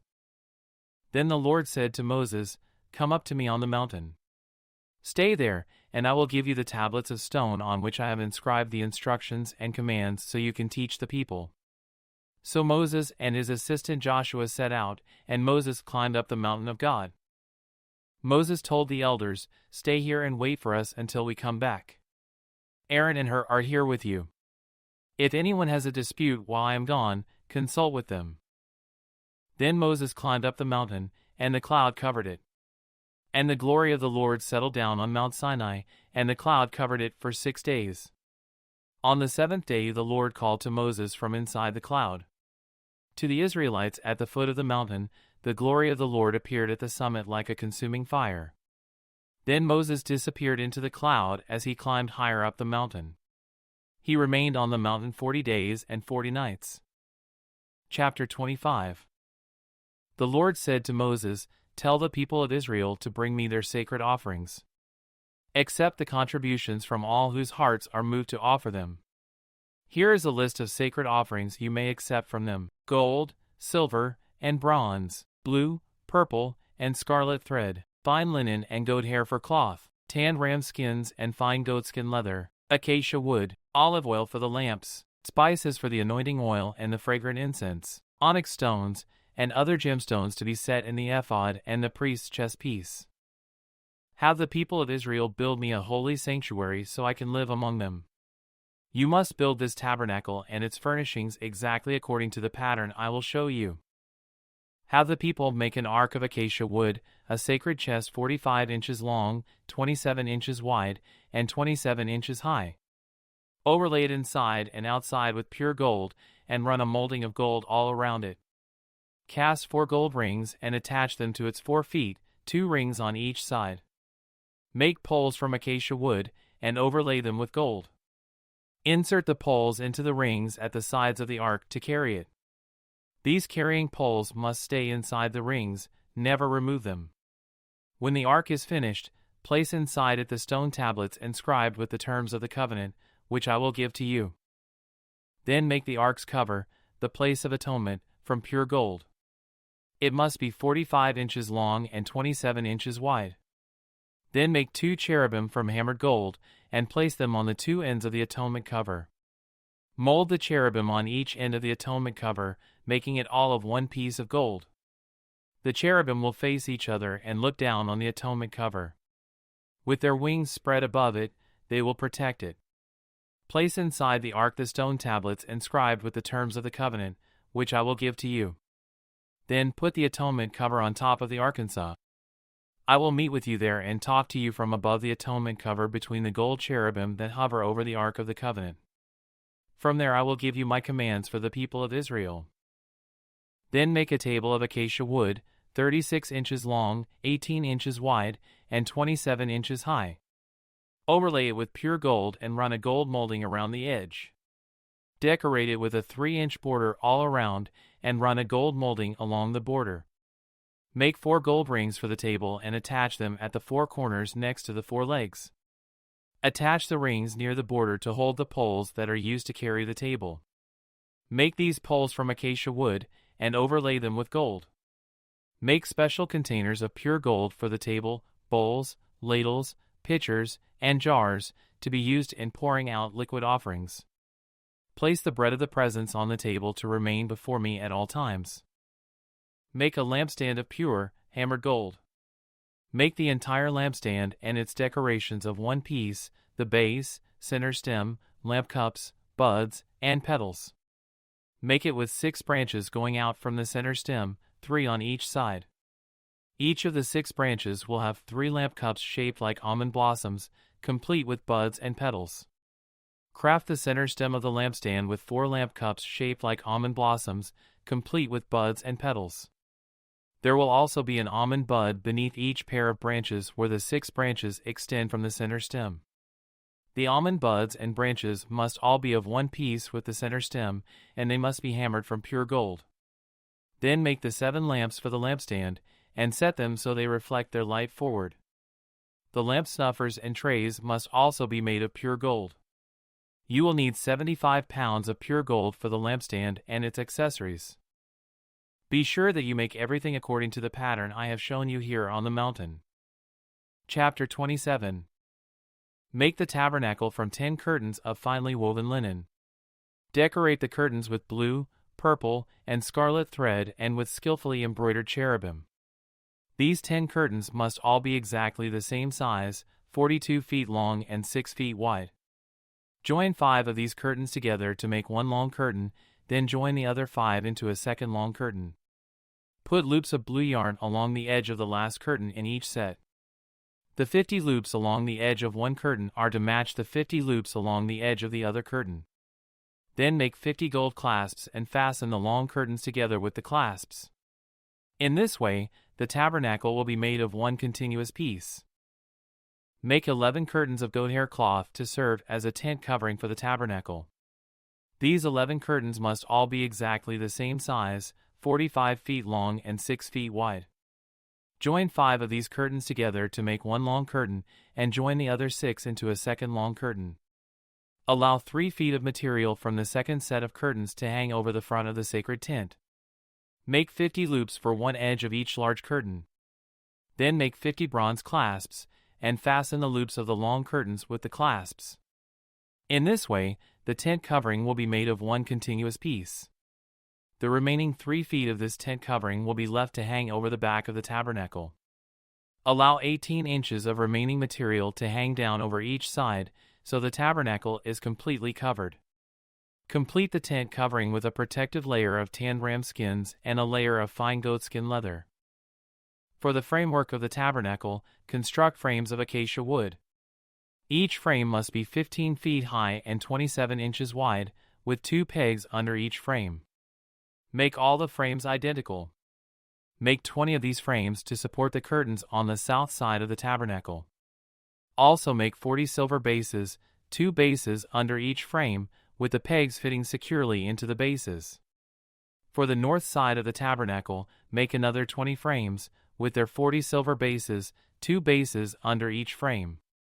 Make 6 frames for the rear, the west side of the tabernacle, along with 2 additional frames to reinforce the rear corners of the tabernacle. These corner frames will be matched at the bottom and firmly attached at the top with a single ring, forming a single corner unit. Make both of these corner units the same way. So there will be 8 frames at the rear of the tabernacle, set in 16 silver bases, 2 bases under each frame. Make crossbars of acacia wood to link the frames, 5 crossbars for the north side of the tabernacle and 5 for the south side. Also make 5 crossbars for the rear of the tabernacle, which will face west. The middle crossbar, attached halfway up the frames, will run all the way from one end of the tabernacle to the other. Overlay the frames with gold, and make gold rings to hold the crossbars. Overlay the crossbars with gold as well. Set up this tabernacle according to the pattern you were shown on the mountain. For the inside of the tabernacle, make a special curtain of finely woven linen. Decorate it with blue, purple, and scarlet thread and with skillfully embroidered cherubim. Hang this curtain on gold hooks attached to 4 posts of acacia wood. Overlay the posts with gold, and set them in 4 silver bases. Hang the inner curtain from clasps, and put the Ark of the Covenant in the room behind it. This curtain will separate the holy place from the most holy place. Then put the Ark's cover, the place of atonement, on top of the Ark of the Covenant inside the most holy place. Place the table outside the inner curtain on the north side of the tabernacle, and place the lampstand across the room on the south side. Make another curtain for the entrance to the sacred tent. Make it of finely woven linen and embroider it with exquisite designs, using blue, purple, and scarlet thread. Craft 5 posts from acacia wood. Overlay them with gold, and hang the curtain from them with gold hooks. Cast 5 bronze bases for the posts. Chapter 27. Using acacia wood, construct a square altar 7.5 feet wide, 7.5 feet long, and 4.5 feet high. Make horns for each of its 4 corners so that the horns and altar are all one piece. Overlay the altar with bronze. Make ash buckets, shovels, basins, meat forks, and fire pans, all of bronze. Make a bronze grating for it, and attach 4 bronze rings at its 4 corners. Install the grating halfway down the side of the altar, under the ledge. For carrying the altar, make poles from acacia wood, and overlay them with bronze. Insert the poles through the rings on the 2 sides of the altar. The altar must be hollow, made from planks. Build it just as you were shown on the mountain. Then make the courtyard for the tabernacle, enclosed with curtains made of finely woven linen. On the south side, make the curtains 150 feet long. They will be held up by 20 posts set securely in 20 bronze bases. Hang the curtains with silver hooks and rings. Make the curtains the same on the north side, 150 feet of curtains held up by 20 posts set securely in bronze bases. Hang the curtains with silver hooks and rings. The curtains on the west end of the courtyard will be 75 feet long, supported by 10 posts set into 10 bases. The east end of the courtyard, the front, will also be 75 feet long. The courtyard entrance will be on the east end, flanked by 2 curtains. The curtain on the right side will be 22.5 feet long, supported by 3 posts set into 3 bases. The curtain on the left side will also be 22.5 feet long, supported by 3 posts set into 3 bases. For the entrance to the courtyard, make a curtain that is 30 feet long. Make it from finely woven linen, and decorate it with beautiful embroidery in blue, purple, and scarlet thread. Support it with 4 posts, each securely set in its own base. All the posts around the courtyard must have silver rings and hooks and bronze bases. So the entire courtyard will be 150 feet long and 75 feet wide, with curtain walls 7.5 feet high, made from finely woven linen. The bases for the posts will be made of bronze. All the articles used in the rituals of the tabernacle, including all the tent pegs used to support the tabernacle and the courtyard curtains, must be made of bronze. Command the people of Israel to bring you pure oil of pressed olives for the light, to keep the lamps burning continually. The lampstand will stand in the tabernacle, in front of the inner curtain that shields the Ark of the Covenant. Aaron and his sons must keep the lamps burning in the Lord's presence all night. This is a permanent law for the people of Israel, and it must be observed from generation to generation. Chapter 28. Call for your brother, Aaron, and his sons, Nadab, Abihu, Eleazar, and Ithamar. Set them apart from the rest of the people of Israel so they may minister to me and be my priests. Make sacred garments for Aaron that are glorious and beautiful. Instruct all the skilled craftsmen whom I have filled with the spirit of wisdom. Have them make garments for Aaron that will distinguish him as a priest set apart for my service. These are the garments they are to make: a chest piece, an ephod, a robe, a patterned tunic, a turban, and a sash. They are to make these sacred garments for your brother, Aaron, and his sons to wear when they serve me as priests. So give them fine linen cloth, gold thread, and blue, purple, and scarlet thread. The craftsman must make the ephod of finely woven linen and skillfully embroider it with gold and with blue, purple, and scarlet thread. It will consist of 2 pieces, front and back, joined at the shoulders with 2 shoulder pieces. The decorative sash will be made of the same materials, finely woven linen embroidered with gold and with blue, purple, and scarlet thread. Take 2 onyx stones, and engrave on them the names of the tribes of Israel. 6 names will be on each stone, arranged in the order of the births of the original sons of Israel. Engrave these names on the 2 stones in the same way a jeweler engraves a seal. Then mount the stones in settings of gold filigree. Fasten the 2 stones on the shoulder pieces of the ephod as a reminder that Aaron represents the people of Israel. Aaron will carry these names on his shoulders as a constant reminder whenever he goes before the Lord. Make the settings of gold filigree, then braid 2 cords of pure gold and attach them to the filigree settings on the shoulders of the ephod. Then, with great skill and care, make a chest piece to be worn for seeking a decision from God. Make it to match the ephod, using finely woven linen embroidered with gold and with blue, purple, and scarlet thread. Make the chest piece of a single piece of cloth folded to form a pouch 9 inches square. Mount 4 rows of gemstones on it. The first row will contain a red carnelian, a pale green peridot, and an emerald. The second row will contain a turquoise, a blue lapis lazuli, and a white moonstone. Third row will contain an orange jacinth, an agate, and a purple amethyst. The fourth row will contain a blue-green beryl, an onyx, and a green jasper. All these stones will be set in gold filigree. Each stone will represent one of the 12 sons of Israel, and the name of that tribe will be engraved on it like a seal. To attach the chest piece to the ephod, make braided cords of pure gold thread. Then make 2 gold rings and attach them to the top corners of the chest piece. Tie the 2 gold cords to the 2 rings on the chest piece. Tie the other ends of the cords to the gold settings on the shoulder pieces of the ephod. Then make 2 more gold rings and attach them to the inside edges of the chest piece next to the ephod. And make 2 more gold rings and attach them to the front of the ephod, below the shoulder pieces, just above the knot where the decorative sash is fastened to the ephod. Then attach the bottom rings of the chest piece to the rings on the ephod with blue cords. This will hold the chest piece securely to the ephod above the decorative sash.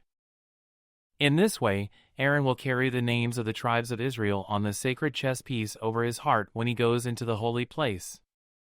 This will be a continual reminder that he represents the people when he comes before the Lord.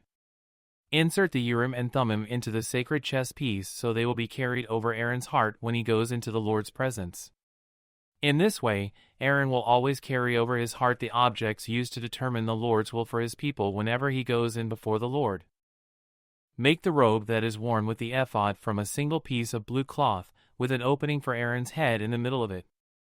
Reinforce the opening with a woven collar so it will not tear. Make pomegranates out of blue, purple, and scarlet yarn, and attach them to the hem of the robe, with gold bells between them. The gold bells and pomegranates are to alternate all around the hem. Aaron will wear this robe whenever he ministers before the Lord, and the bells will tinkle as he goes in and out of the Lord's presence in the holy place. If he wears it, he will not die. Next, make a medallion of pure gold, and engrave it like a seal with these words, "Holy to the Lord." Attach the medallion with a blue cord to the front of Aaron's turban, where it must remain. Aaron must wear it on his forehead so he may take on himself any guilt of the people of Israel when they consecrate their sacred offerings. He must always wear it on his forehead so the Lord will accept the people. Weave Aaron's patterned tunic from fine linen cloth. Fashion the turban from this linen as well. Also make a sash, and decorate it with colorful embroidery. For Aaron's sons, make tunics, sashes, and special head coverings that are glorious and beautiful. Clothe your brother, Aaron, and his sons with these garments, and then anoint and ordain them. Consecrate them so they can serve as my priests.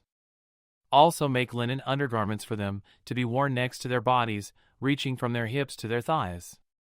These must be worn whenever Aaron and his sons enter the tabernacle or approach the altar in the holy place to perform their priestly duties. Then they will not incur guilt and die. This is a permanent law for Aaron and all his descendants after him. Chapter 29. This is the ceremony you must follow when you consecrate Aaron and his sons to serve me as priests. Take a young bull and 2 rams with no defects. Then, using choice wheat flour and no yeast, make loaves of bread, thin cakes mixed with olive oil, and wafers spread with oil. Place them all in a single basket, and present them at the entrance of the tabernacle, along with the young bull and the 2 rams. Present Aaron and his sons at the entrance of the tabernacle, and wash them with water. Dress Aaron in his priestly garments, the tunic, the robe worn with the ephod itself, and the chest piece. Then wrap the decorative sash of the ephod around him. Place the turban on his head, and fasten the sacred medallion to the turban. Then anoint him by pouring the anointing oil over his head. Next present his sons, and dress them in their tunics. Wrap the sashes around the waists of Aaron and his sons, and put their special head coverings on them. Then the right to the priesthood will be theirs by law forever. In this way, you will ordain Aaron and his sons. Bring the young bull to the entrance of the tabernacle, where Aaron and his sons will lay their hands on its head. Then slaughter the bull in the Lord's presence at the entrance of the tabernacle. Put some of its blood on the horns of the altar with your finger, and pour out the rest at the base of the altar. Take all the fat around the internal organs, the long lobe of the liver, and the 2 kidneys and the fat around them, and burn it all on the altar.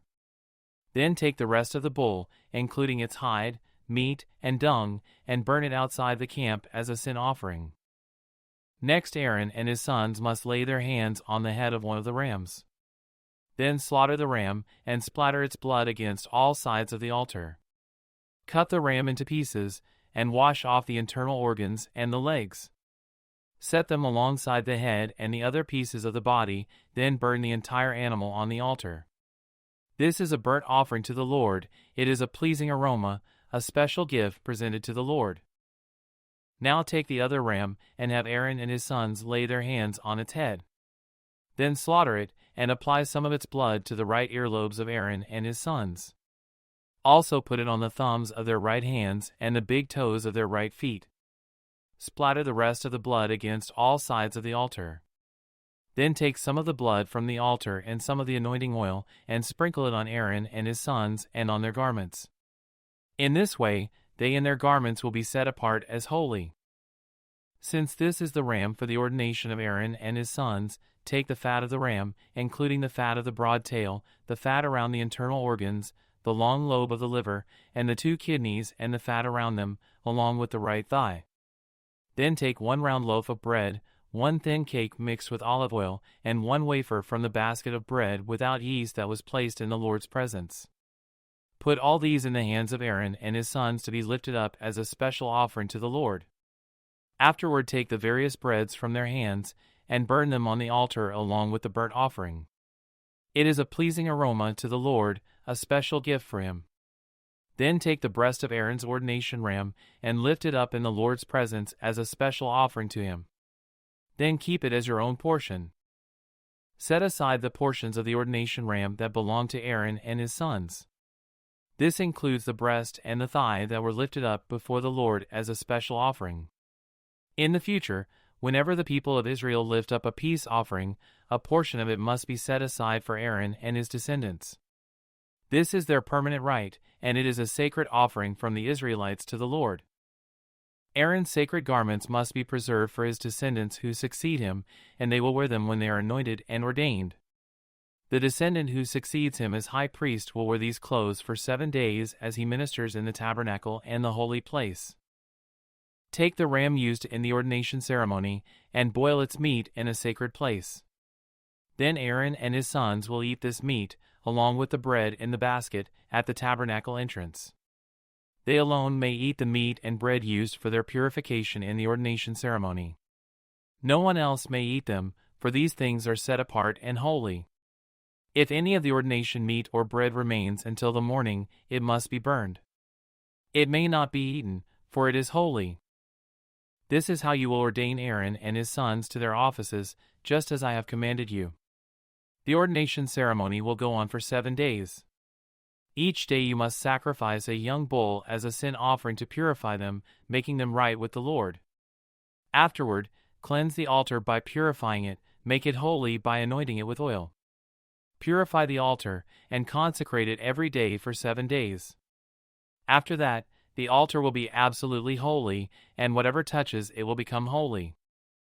These are the sacrifices you are to offer regularly on the altar. Each day, offer 2 lambs that are a year old, one in the morning and the other in the evening. With one of them, offer 2 quarts of choice flour mixed with 1 quart of pure oil of pressed olives. Also, offer 1 quart of wine as a liquid offering. Offer the other lamb in the evening, along with the same offerings of flour and wine as in the morning. It will be a pleasing aroma, a special gift presented to the Lord. These burnt offerings are to be made each day from generation to generation.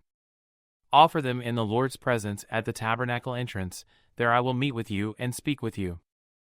I will meet the people of Israel there, in the place made holy by my glorious presence. Yes, I will consecrate the tabernacle and the altar, and I will consecrate Aaron and his sons to serve me as priests. Then I will live among the people of Israel and be their God, and they will know that I am the Lord their God. I am the one who brought them out of the land of Egypt so that I could live among them. I am the Lord their God. Chapter 30. Then make another altar of acacia wood for burning incense. Make it 18 inches square and 36 inches high, with horns at the corners carved from the same piece of wood as the altar itself. Overlay the top, sides, and horns of the altar with pure gold, and run a gold molding around the entire altar. Make 2 gold rings, and attach them on opposite sides of the altar below the gold molding to hold the carrying poles. Make the poles of acacia wood and overlay them with gold. Place the incense altar just outside the inner curtain that shields the Ark of the Covenant, in front of the Ark's cover, the place of atonement, that covers the tablets inscribed with the terms of the covenant. I will meet with you there. Every morning when Aaron maintains the lamps, he must burn fragrant incense on the altar. And each evening when he lights the lamps, he must again burn incense in the Lord's presence. This must be done from generation to generation. Do not offer any unholy incense on this altar, or any burnt offerings, grain offerings, or liquid offerings. Once a year Aaron must purify the altar by smearing its horns with blood from the offering made to purify the people from their sin.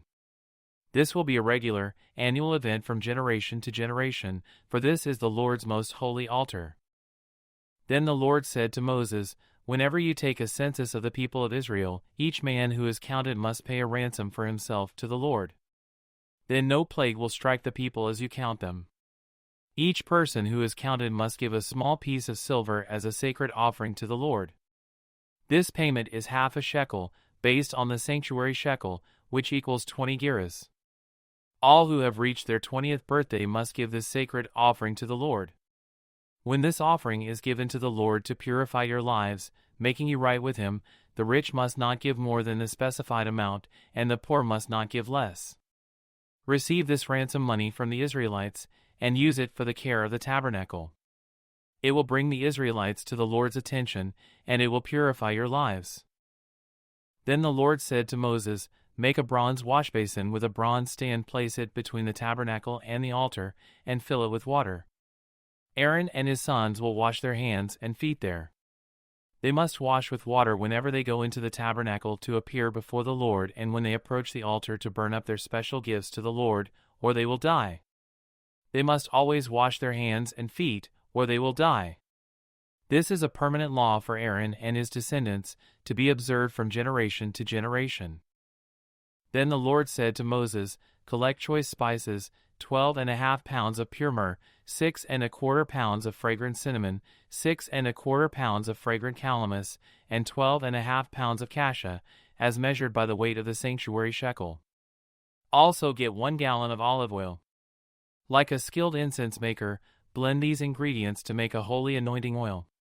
Use this sacred oil to anoint the tabernacle, the Ark of the Covenant, the table and all its utensils, the lampstand and all its accessories, the incense altar, the altar of burnt offering and all its utensils, and the washbasin with its stand. Consecrate them to make them absolutely holy. After this, whatever touches them will also become holy. Anoint Aaron and his sons also, consecrating them to serve me as priests. And say to the people of Israel, this holy anointing oil is reserved for me from generation to generation. It must never be used to anoint anyone else, and you must never make any blend like it for yourselves. It is holy, and you must treat it as holy. Anyone who makes a blend like it or anoints someone other than a priest will be cut off from the community." Then the Lord said to Moses, "Gather fragrant spices, resin droplets, mollusk shell, and galbanum, and mix these fragrant spices with pure frankincense, weighed out in equal amounts. Using the usual techniques of the incense maker, blend the spices together and sprinkle them with salt to produce a pure and holy incense. Grind some of the mixture into a very fine powder and put it in front of the Ark of the Covenant, where I will meet with you in the tabernacle. You must treat this incense as most holy. Never use this formula to make this incense for yourselves. It is reserved for the Lord, and you must treat it as holy. Anyone who makes incense like this for personal use will be cut off from the community." Chapter 31. Then the Lord said to Moses, "Look, I have specifically chosen Bezalel son of Uri, grandson of Hur, of the tribe of Judah. I have filled him with the Spirit of God, giving him great wisdom, ability, and expertise in all kinds of crafts. He is a master craftsman, expert in working with gold, silver, and bronze. He is skilled in engraving and mounting gemstones and in carving wood. He is a master at every craft. And I have personally appointed Oholiab son of Ahisamach of the tribe of Dan to be his assistant. Moreover, I have given special skill to all the gifted craftsmen so they can make all the things I have commanded you to make: the tabernacle, the ark of the covenant, the ark's cover, the place of atonement, all the furnishings of the tabernacle, the table and its utensils, the pure gold lampstand with all its accessories, the incense altar, the altar of burnt offering with all its utensils, the washbasin with its stand, the beautifully stitched garments, the sacred garments for Aaron the priest, and the garments for his sons to wear as they minister as priests, the anointing oil, the fragrant incense for the holy place. The craftsman must make everything as I have commanded you. The Lord then gave these instructions to Moses: Tell the people of Israel, be careful to keep my Sabbath day, for the Sabbath is a sign of the covenant between me and you from generation to generation. It is given so you may know that I am the Lord, who makes you holy. You must keep the Sabbath day, for it is a holy day for you. Anyone who desecrates it must be put to death. Anyone who works on that day will be cut off from the community. You have 6 days each week for your ordinary work, but the seventh day must be a Sabbath day of complete rest, a holy day dedicated to the Lord. Anyone who works on the Sabbath must be put to death. The people of Israel must keep the Sabbath day by observing it from generation to generation. This is a covenant obligation for all time. It is a permanent sign of my covenant with the people of Israel. For in 6 days the Lord made heaven and earth, but on the seventh day he stopped working and was refreshed. When the Lord finished speaking with Moses on Mount Sinai, he gave him the 2 stone tablets inscribed with the terms of the covenant, written by the finger of God. Chapter 32. When the people saw how long it was taking Moses to come back down the mountain, they gathered around Aaron. "Come on," they said, "make us some gods who can lead us. We don't know what happened to this fellow Moses, who brought us here from the land of Egypt." So Aaron said, "Take the gold rings from the ears of your wives and sons and daughters, and bring them to me." All the people took the gold rings from their ears and brought them to Aaron. Then Aaron took the gold, melted it down, and molded it into the shape of a calf. When the people saw it, they exclaimed, "O Israel, these are the gods who brought you out of the land of Egypt." Aaron saw how excited the people were, so he built an altar in front of the calf. Then he announced, "Tomorrow will be a festival to the Lord." The people got up early the next morning to sacrifice burnt offerings and peace offerings. After this, they celebrated with feasting and drinking, and they indulged in pagan revelry. The Lord told Moses, "Quick! Go down the mountain. Your people whom you brought from the land of Egypt have corrupted themselves. How quickly they have turned away from the way I commanded them to live. They have melted down gold and made a calf, and they have bowed down and sacrificed to it. They are saying, 'These are your gods, O Israel, who brought you out of the land of Egypt.'" Then the Lord said, "I have seen how stubborn and rebellious these people are. Now leave me alone so my fierce anger can blaze against them, and I will destroy them. Then I will make you, Moses, into a great nation." But Moses tried to pacify the Lord his God. "O Lord," he said, "why are you so angry with your own people whom you brought from the land of Egypt with such great power and such a strong hand? Why let the Egyptians say, 'Their God rescued them with the evil intention of slaughtering them in the mountains and wiping them from the face of the earth'? Turn away from your fierce anger. Change your mind about this terrible disaster you have threatened against your people. Remember your servants Abraham, Isaac, and Jacob. You bound yourself with an oath to them, saying, 'I will make your descendants as numerous as the stars of heaven. And I will give them all of this land that I have promised to your descendants, and they will possess it forever.'" So the Lord changed his mind about the terrible disaster he had threatened to bring on his people. Then Moses turned and went down the mountain. He held in his hands the 2 stone tablets inscribed with the terms of the covenant. They were inscribed on both sides, front and back. These tablets were God's work. The words on them were written by God himself. When Joshua heard the boisterous noise of the people shouting below them, he exclaimed to Moses, "It sounds like war in the camp." But Moses replied, "No, it's not a shout of victory nor the wailing of defeat. I hear the sound of a celebration." When they came near the camp, Moses saw the calf and the dancing, and he burned with anger. He threw the stone tablets to the ground, smashing them at the foot of the mountain. He took the calf they had made and burned it. Then he ground it into powder, threw it into the water, and forced the people to drink it. Finally, he turned to Aaron and demanded, "What did these people do to you to make you bring such terrible sin upon them?" "Don't get so upset, my lord," Aaron replied.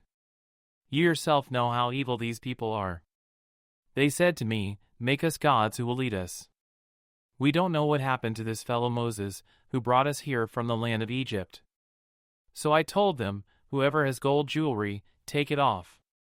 When they brought it to me, I simply threw it into the fire, and out came this calf." Moses saw that Aaron had let the people get completely out of control, much to the amusement of their enemies. So he stood at the entrance to the camp and shouted, "All of you who are on the Lord's side, come here and join me." And all the Levites gathered around him. Moses told them, "This is what the Lord, the God of Israel, says, 'Each of you, take your swords and go back and forth from one end of the camp to the other. Kill everyone, even your brothers, friends, and neighbors.'" The Levites obeyed Moses' command, and about 3,000 people died that day. Then Moses told the Levites, "Today you have ordained yourselves for the service of the Lord, for you obeyed him even though it meant killing your own sons and brothers. Today you have earned a blessing." The next day Moses said to the people, "You have committed a terrible sin, but I will go back up to the Lord on the mountain. Perhaps I will be able to obtain forgiveness for your sin." So Moses returned to the Lord and said, "Oh, what a terrible sin these people have committed. They have made gods of gold for themselves. But now, if you will only forgive their sin, but if not, erase my name from the record you have written." But the Lord replied to Moses, "No, I will erase the name of everyone who has sinned against me. Now go, lead the people to the place I told you about. Look! My angel will lead the way before you. And when I come to call the people to account, I will certainly hold them responsible for their sins." Then the Lord sent a great plague upon the people because they had worshipped the calf Aaron had made. Chapter 33. The Lord said to Moses, "Get going, you and the people you brought up from the land of Egypt. Go up to the land I swore to give to Abraham, Isaac, and Jacob. I told them, 'I will give this land to your descendants.' And I will send an angel before you to drive out the Canaanites, Amorites, Hittites, Perizzites, Hivites, and Jebusites. Go up to this land that flows with milk and honey. But I will not travel among you, for you are a stubborn and rebellious people. If I did, I would surely destroy you along the way." When the people heard these stern words, they went into mourning and stopped wearing their jewelry and fine clothes. For the Lord had told Moses to tell them, "You are a stubborn and rebellious people. If I were to travel with you for even a moment, I would destroy you. Remove your jewelry and fine clothes while I decide what to do with you." So from the time they left Mount Sinai, the Israelites wore no more jewelry or fine clothes. It was Moses' practice to take the tent of meeting and set it up some distance from the camp. Everyone who wanted to make a request of the Lord would go to the tent of meeting outside the camp. Whenever Moses went out to the tent of meeting, all the people would get up and stand in the entrances of their own tents. They would all watch Moses until he disappeared inside. As he went into the tent, the pillar of cloud would come down and hover at its entrance while the Lord spoke with Moses. When the people saw the cloud standing at the entrance of the tent, they would stand and bow down in front of their own tents. Inside the tent of meeting, the Lord would speak to Moses face to face, as one speaks to a friend. Afterward Moses would return to the camp, but the young man who assisted him, Joshua son of Nun, would remain behind in the tent of meeting. One day Moses said to the Lord, "You have been telling me, 'Take these people up to the promised land.' But you haven't told me whom you will send with me. You have told me, 'I know you by name, and I look favorably on you.' If it is true that you look favorably on me, let me know your ways so I may understand you more fully and continue to enjoy your favor. And remember that this nation is your very own people." The Lord replied, I will personally go with you, Moses, and I will give you rest. Everything will be fine for you." Then Moses said, "If you don't personally go with us, don't make us leave this place. How will anyone know that you look favorably on me and on your people, if you don't go with us? For your presence among us sets your people and me apart from all other people on the earth." The Lord replied to Moses, "I will indeed do what you have asked, for I look favorably on you, and I know you by name." Moses responded, "Then show me your glorious presence." The Lord replied, "I will make all my goodness pass before you, and I will call out my name, Yahweh, before you. For I will show mercy to anyone I choose, and I will show compassion to anyone I choose. But you may not look directly at my face, for no one may see me and live." The Lord continued, "Look, stand near me on this rock. As my glorious presence passes by, I will hide you in the crevice of the rock and cover you with my hand until I have passed by. Then I will remove my hand and let you see me from behind. But my face will not be seen." Chapter 34. Then the Lord told Moses, "Chisel out 2 stone tablets like the first ones. I will write on them the same words that were on the tablets you smashed. Be ready in the morning to climb up Mount Sinai and present yourself to me on the top of the mountain. No one else may come with you. In fact, no one is to appear anywhere on the mountain. Do not even let the flocks or herds graze near the mountain."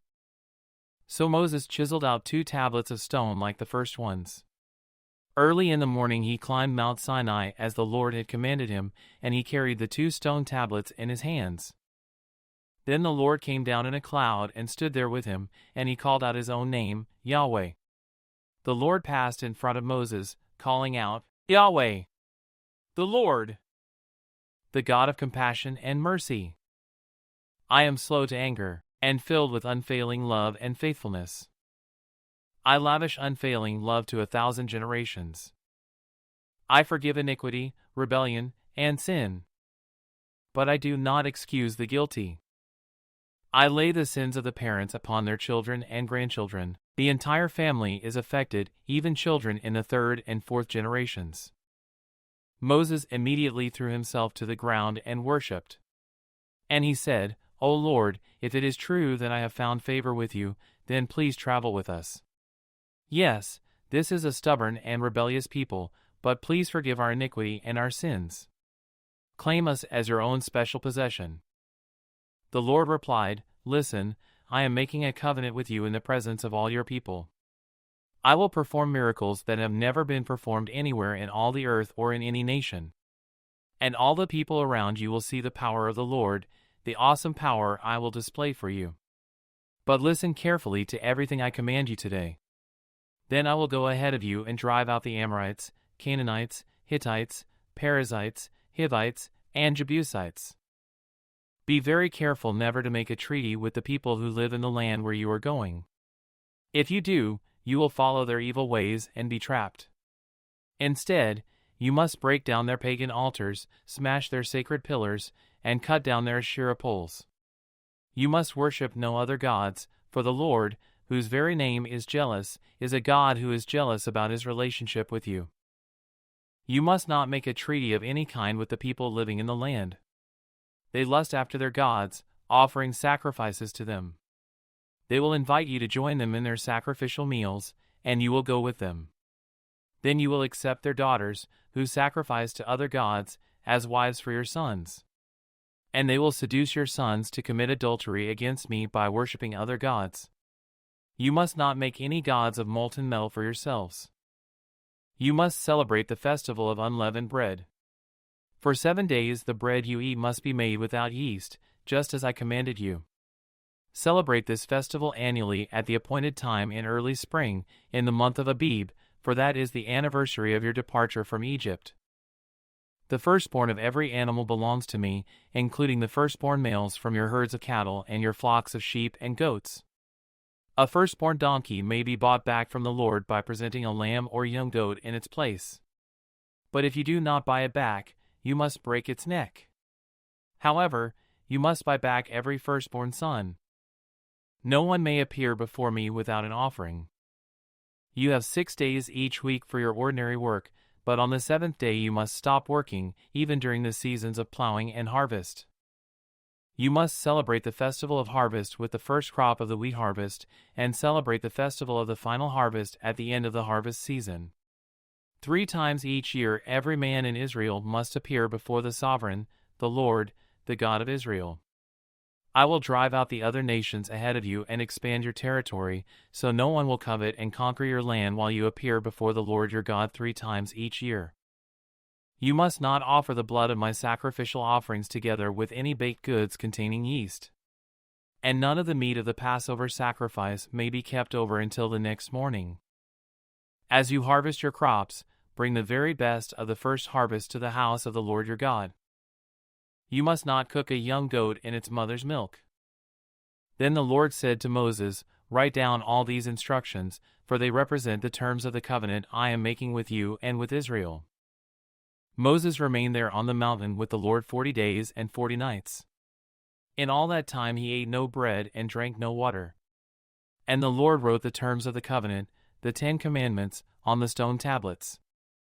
When Moses came down Mount Sinai carrying the 2 stone tablets inscribed with the terms of the covenant, he wasn't aware that his face had become radiant because he had spoken to the Lord. So when Aaron and the people of Israel saw the radiance of Moses' face, they were afraid to come near him. But Moses called out to them and asked Aaron and all the leaders of the community to come over, and he talked with them. Then all the people of Israel approached him, and Moses gave them all the instructions the Lord had given him on Mount Sinai. When Moses finished speaking with them, he covered his face with a veil. But whenever he went into the tent of meeting to speak with the Lord, he would remove the veil until he came out again. Then he would give the people whatever instructions the Lord had given him, and the people of Israel would see the radiant glow of his face. So he would put the veil over his face until he returned to speak with the Lord. Chapter 35. Then Moses called together the whole community of Israel and told them, "These are the instructions the Lord has commanded you to follow. You have 6 days each week for your ordinary work, but the 7th day must be a Sabbath day of complete rest, a holy day dedicated to the Lord. Anyone who works on that day must be put to death. You must not even light a fire in any of your homes on the Sabbath." Then Moses said to the whole community of Israel, "This is what the Lord has commanded. Take a sacred offering for the Lord. Let those with generous hearts present the following gifts to the Lord: gold, silver, and bronze, blue, purple, and scarlet thread, fine linen and goat hair for cloth, tanned ram skins and fine goatskin leather, acacia wood, olive oil for the lamps, spices for the anointing oil and the fragrant incense, onyx stones, and other gemstones to be set in the ephod and the priest's chestpiece. Come, all of you who are gifted craftsmen. Construct everything that the Lord has commanded: the tabernacle and its sacred tent, its covering, clasps, frames, crossbars, posts, and bases, the ark and its carrying poles, the ark's cover, the place of atonement, the inner curtain to shield the ark, the table, its carrying poles, and all its utensils, the bread of the presence, for light, the lampstand, its accessories, the lamp cups, and the olive oil for lighting, the incense altar and its carrying poles, the anointing oil and fragrant incense, the curtain for the entrance of the tabernacle, the altar of burnt offering, the bronze grating of the altar and its carrying poles and utensils, the washbasin with its stand, the curtains for the walls of the courtyard, the posts and their bases, the curtain for the entrance to the courtyard, the tent pegs of the tabernacle and courtyard and their ropes, the beautifully stitched garments for the priests to wear while ministering in the holy place, the sacred garments for Aaron the priest, and the garments for his sons to wear as they minister as priests. So the whole community of Israel left Moses and returned to their tents. All whose hearts were stirred and whose spirits were moved came and brought their sacred offerings to the Lord. They brought all the materials needed for the tabernacle, for the performance of its rituals, and for the sacred garments. Both men and women came, all whose hearts were willing. They brought to the Lord their offerings of gold, brooches, earrings, rings from their fingers, and necklaces. They presented gold objects of every kind as a special offering to the Lord. All those who owned the following items willingly brought them: blue, purple, and scarlet thread, fine linen and goat hair for cloth, and tanned ram skins and fine goatskin leather. And all who had silver and bronze objects gave them as a sacred offering to the Lord. And those who had acacia wood brought it for use in the project. All the women who were skilled in sewing and spinning prepared blue, purple, and scarlet thread, and fine linen cloth. All the women who were willing used their skills to spin the goat hair into yarn. The leaders brought onyx stones and the special gemstones to be set in the ephod and the priest's chest piece. They also brought spices and olive oil for the light, the anointing oil, and the fragrant incense. So the people of Israel, every man and woman who was eager to help in the work the Lord had given them through Moses, brought their gifts and gave them freely to the Lord. Then Moses told the people of Israel, "The Lord has specifically chosen Bezalel son of Uri, grandson of Hur, of the tribe of Judah. The Lord has filled Bezalel with the Spirit of God, giving him great wisdom, ability, and expertise in all kinds of crafts. He is a master craftsman, expert in working with gold, silver, and bronze. He is skilled in engraving and mounting gemstones and in carving wood. He is a master at every craft. And the Lord has given both him and Oholiab son of Ahisamach, of the tribe of Dan, the ability to teach their skills to others. The Lord has given them special skills as engravers, designers, embroiderers in blue, purple, and scarlet thread on fine linen cloth, and weavers. They excel as craftsmen and as designers." Chapter 36. The Lord has gifted Bezalel, Oholiab, and the other skilled craftsmen with wisdom and ability to perform any task involved in building the sanctuary. Let them construct and furnish the tabernacle, just as the Lord has commanded. So Moses summoned Bezalel and Oholiab and all the others who were specially gifted by the Lord and were eager to get to work. Moses gave them the materials donated by the people of Israel as sacred offerings for the completion of the sanctuary. But the people continued to bring additional gifts each morning. Finally, the craftsmen who were working on the sanctuary left their work. They went to Moses and reported, "The people have given more than enough materials to complete the job the Lord has commanded us to do."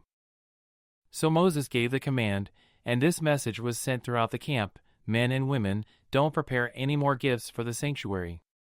We have enough." So the people stopped bringing their sacred offerings. Their contributions were more than enough to complete the whole project. The skilled craftsmen made 10 curtains of finely woven linen for the tabernacle.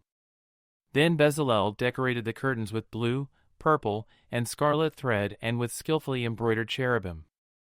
All 10 curtains were exactly the same size, 42 feet long and 6 feet wide. 5 of these curtains were joined together to make one long curtain, and the other 5 were joined to make a second long curtain. He made 50 loops of blue yarn and put them along the edge of the last curtain in each set. The 50 loops along the edge of one curtain matched the 50 loops along the edge of the other curtain. Then he made 50 gold clasps and fastened the long curtains together with the clasps. In this way, the tabernacle was made of one continuous piece. He made 11 curtains of goat hair cloth to serve as a tent covering for the tabernacle.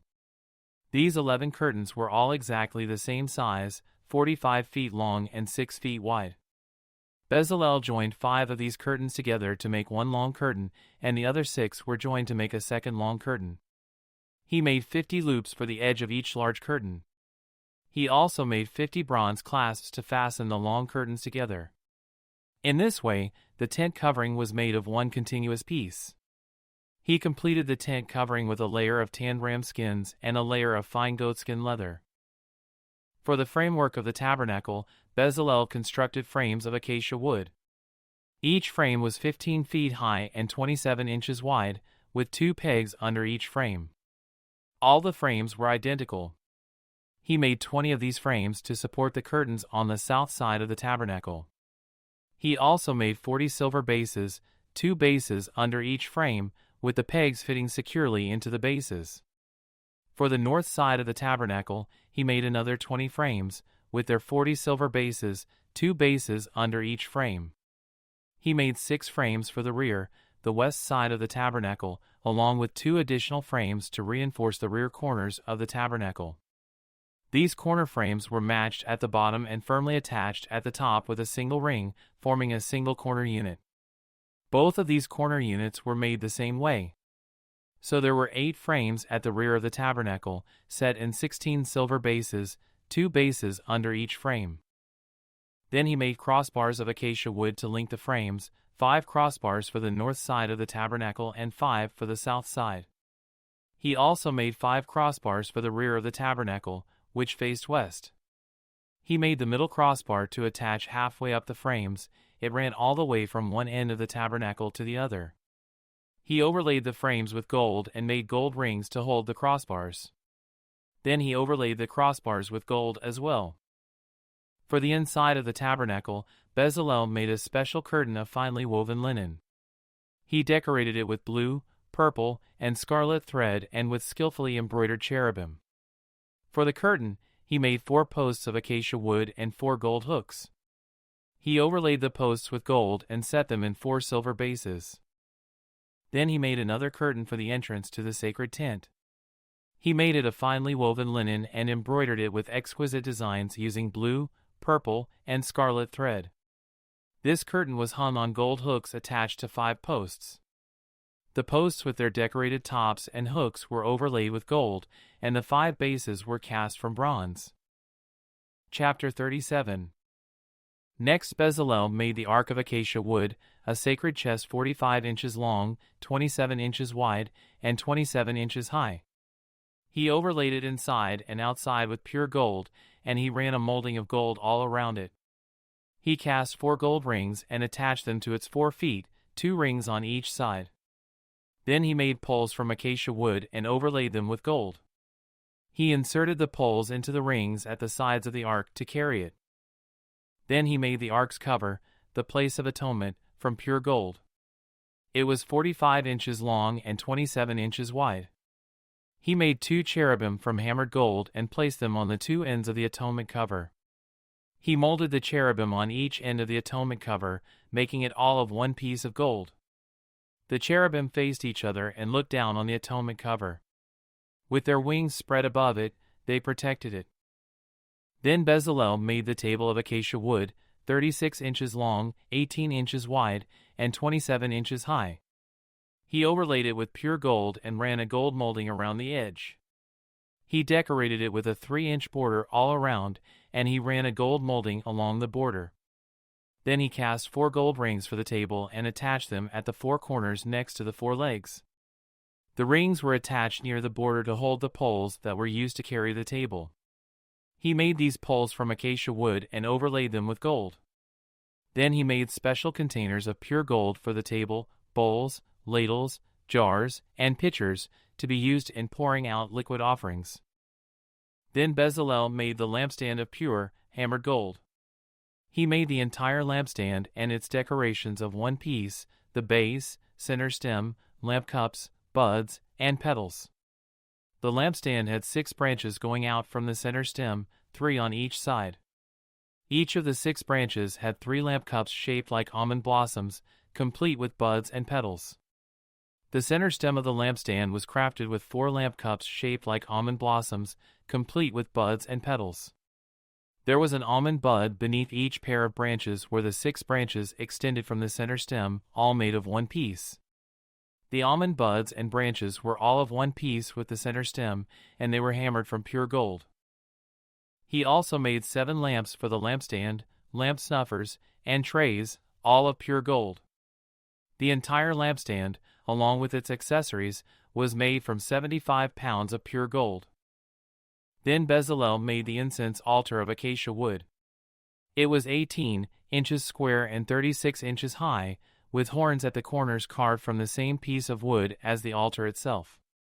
He overlaid the top, sides, and horns of the altar with pure gold, and he ran a gold molding around the entire altar. He made 2 gold rings and attached them on opposite sides of the altar below the gold molding to hold the carrying poles. He made the poles of acacia wood and overlaid them with gold. Then he made the sacred anointing oil and the fragrant incense, using the techniques of a skilled incense maker. Chapter 38. Next Bezalel used acacia wood to construct the square altar of burnt offering. It was 7.5 feet wide, 7.5 feet long, and 4.5 feet high. He made horns for each of its 4 corners so that the horns and altar were all one piece. He overlaid the altar with bronze. Then he made all the altar utensils of bronze, the ash buckets, shovels, basins, meat forks, and firepans. Next he made a bronze grating and installed it halfway down the side of the altar, under the ledge. He cast 4 rings and attached them to the corners of the bronze grating to hold the carrying poles. He made the poles from acacia wood and overlaid them with bronze. He inserted the poles through the rings on the sides of the altar. The altar was hollow and was made from planks. Bezalel made the bronze washbasin and its bronze stand from bronze mirrors donated by the women who served at the entrance of the tabernacle.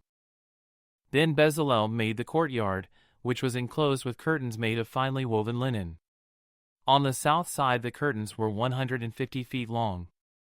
They were held up by 20 posts set securely in 20 bronze bases. He hung the curtains with silver hooks and rings. He made a similar set of curtains for the north side, 150 feet of curtains held up by 20 posts set securely in bronze bases. He hung the curtains with silver hooks and rings. The curtains on the west end of the courtyard were 75 feet long, hung with silver hooks and rings and supported by 10 posts set into 10 bases. The east end, the front, was also 75 feet long. The courtyard entrance was on the east end, flanked by 2 curtains. The curtain on the right side was 22.5 feet long and was supported by 3 posts set into 3 bases. The curtain on the left side was also 22.5 feet long and was supported by 3 posts set into 3 bases. All the curtains used in the courtyard were made of finely woven linen. Each post had a bronze base, and all the hooks and rings were silver. The tops of the posts of the courtyard were overlaid with silver, and the rings to hold up the curtains were made of silver. He made the curtain for the entrance to the courtyard of finely woven linen, and he decorated it with beautiful embroidery in blue, purple, and scarlet thread. It was 30 feet long, and its height was 7.5 feet, just like the curtains of the courtyard walls. It was supported by 4 posts, each set securely in its own bronze base. The tops of the posts were overlaid with silver, and the hooks and rings were also made of silver. All the tent pegs used in the tabernacle and courtyard were made of bronze. This is an inventory of the materials used in building the tabernacle of the covenant. The Levites compiled the figures, as Moses directed, and Ithamar son of Aaron the priest served as recorder. Bezalel son of Uri, grandson of Hur, of the tribe of Judah, made everything just as the Lord had commanded Moses. He was assisted by Oholiab son of Ahisamach, of the tribe of Dan, a craftsman expert at engraving, designing, and embroidering with blue, purple, and scarlet thread on fine linen cloth. The people brought special offerings of gold totaling 2,193 pounds, as measured by the weight of the sanctuary shekel. This gold was used throughout the tabernacle. The whole community of Israel gave 7,545 pounds of silver, as measured by the weight of the sanctuary shekel. This silver came from the tax collected from each man registered in the census. The tax is 1 beka, which is half a shekel, based on the sanctuary shekel. The tax was collected from 603,550 men who had reached their 20th birthday. The 100 bases for the frames of the sanctuary walls and for the posts supporting the inner curtain required 7,500 pounds of silver, about 75 pounds for each base. The remaining 45 pounds of silver was used to make the hooks and rings and to overlay the tops of the posts. Chapter 39. The craftsmen made beautiful sacred garments of blue, purple, and scarlet cloth, clothing for Aaron to wear while ministering in the holy place, just as the Lord had commanded Moses. Making the ephod. 2 Bezalel made the ephod of finely woven linen and embroidered it with gold and with blue, purple, and scarlet thread. 3 He made gold thread by hammering out thin sheets of gold and cutting it into fine strands. With great skill and care, he worked it into the fine linen with the blue, purple, and scarlet thread. For the ephod consisted of 2 pieces, front and back, joined at the shoulders with 2 shoulder pieces. 5 The decorative sash was made of the same materials, finely woven linen embroidered with gold and with blue, purple, and scarlet thread, just as the Lord had commanded Moses. 6 They mounted the 2 onyx stones in settings of gold filigree. The stones were engraved with the names of the tribes of Israel, just as a seal is engraved. 7. He fastened these stones on the shoulder pieces of the ephod as a reminder that the priest represents the people of Israel.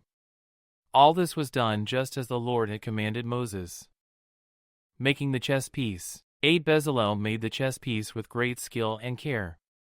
He made it to match the ephod, using finely woven linen embroidered with gold and with blue, purple, and scarlet thread. He made the chest piece of a single piece of cloth folded to form a pouch 9 inches square. They mounted 4 rows of gemstones on it. The first row contained a red carnelian, a pale green peridot, and an emerald. The second row contained a turquoise, a blue lapis lazuli, and a white moonstone.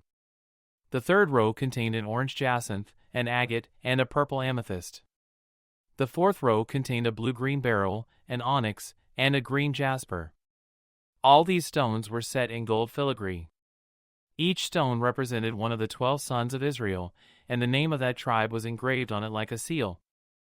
To attach the chest piece to the ephod, they made braided cords of pure gold thread. They also made 2 settings of gold filigree and 2 gold rings and attached them to the top corners of the chest piece. They tied the 2 gold cords to the rings on the chest piece. They tied the other ends of the cords to the gold settings on the shoulder pieces of the ephod. Then they made 2 more gold rings and attached them to the inside edges of the chest piece next to the ephod. Then they made 2 more gold rings and attached them to the front of the ephod, below the shoulder pieces, just above the knot where the decorative sash was fastened to the ephod. They attached the bottom rings of the chest piece to the rings on the ephod with blue cords. In this way, the chest piece was held securely to the ephod above the decorative sash. All this was done just as the Lord had commanded Moses. Bezalel made the robe that is worn with the ephod from a single piece of blue woven cloth, with an opening for Aaron's head in the middle of it.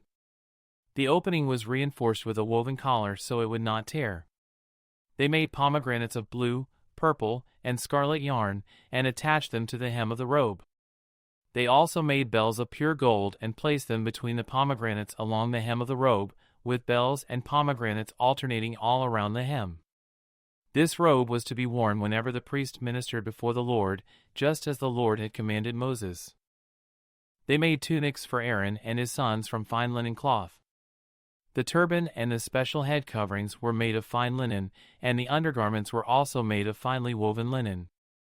The sashes were made of finely woven linen and embroidered with blue, purple, and scarlet thread, just as the Lord had commanded Moses. Finally, they made the sacred medallion, the badge of holiness, of pure gold. They engraved it like a seal with these words, "Holy to the Lord." They attached the medallion with a blue cord to Aaron's turban, just as the Lord had commanded Moses. And so at last the tabernacle was finished. The Israelites had done everything just as the Lord had commanded Moses.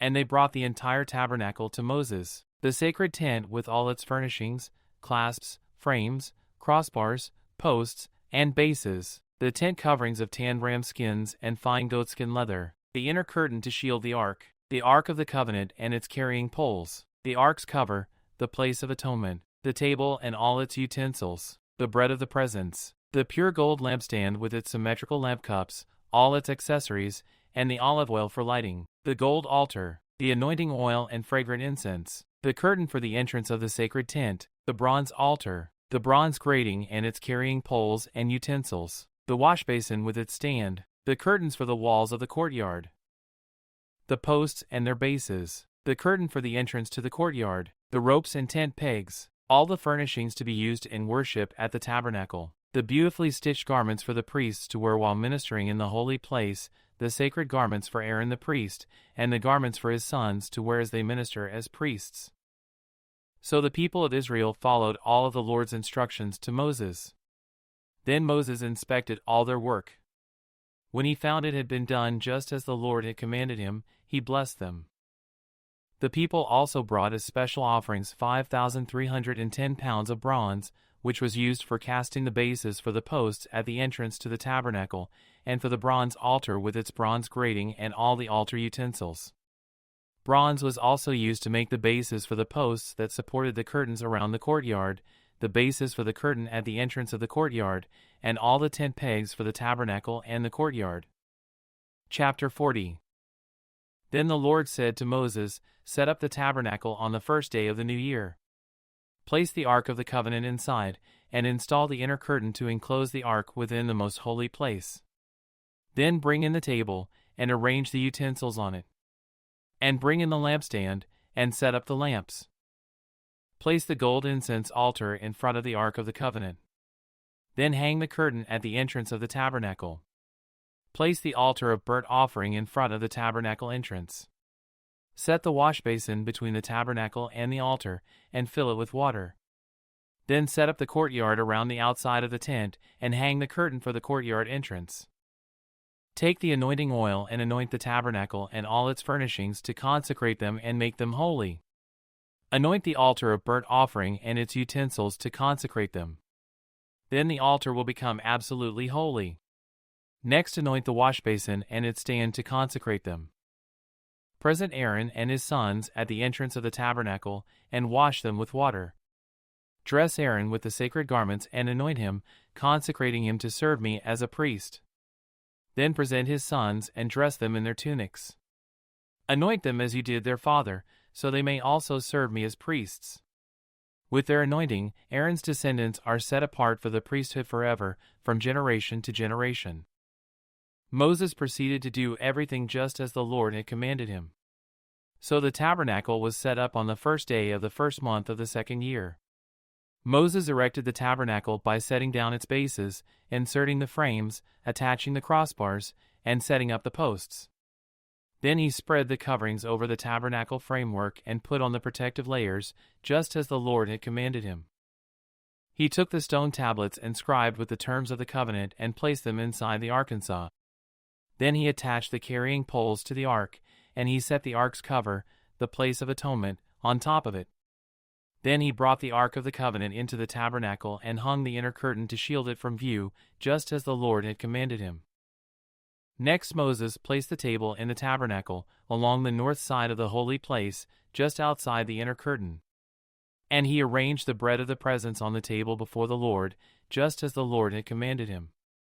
He set the lampstand in the tabernacle across from the table on the south side of the holy place. Then he lit the lamps in the Lord's presence, just as the Lord had commanded him. He also placed the gold incense altar in the tabernacle, in the holy place in front of the inner curtain. On it he burned the fragrant incense, just as the Lord had commanded him. He hung the curtain at the entrance of the tabernacle, and he placed the altar of burnt offering near the tabernacle entrance. On it he offered a burnt offering and a grain offering, just as the Lord had commanded him. Next Moses placed the wash basin between the tabernacle and the altar. He filled it with water so the priests could wash themselves. Moses and Aaron's sons used water from it to wash their hands and feet. Whenever they approached the altar and entered the tabernacle, they washed themselves, just as the Lord had commanded Moses. Then he hung the curtains forming the courtyard around the tabernacle and the altar. And he set up the curtain at the entrance of the courtyard. So at last Moses finished the work. Then the cloud covered the tabernacle, and the glory of the Lord filled the tabernacle. Moses could no longer enter the tabernacle because the cloud had settled down over it, and the glory of the Lord filled the tabernacle. Now whenever the cloud lifted from the tabernacle, the people of Israel would set out on their journey, following it. But if the cloud did not rise, they remained where they were until it lifted. The cloud of the Lord hovered over the tabernacle during the day, and at night fire glowed inside the cloud so the whole family of Israel could see it. This continued throughout all their journeys.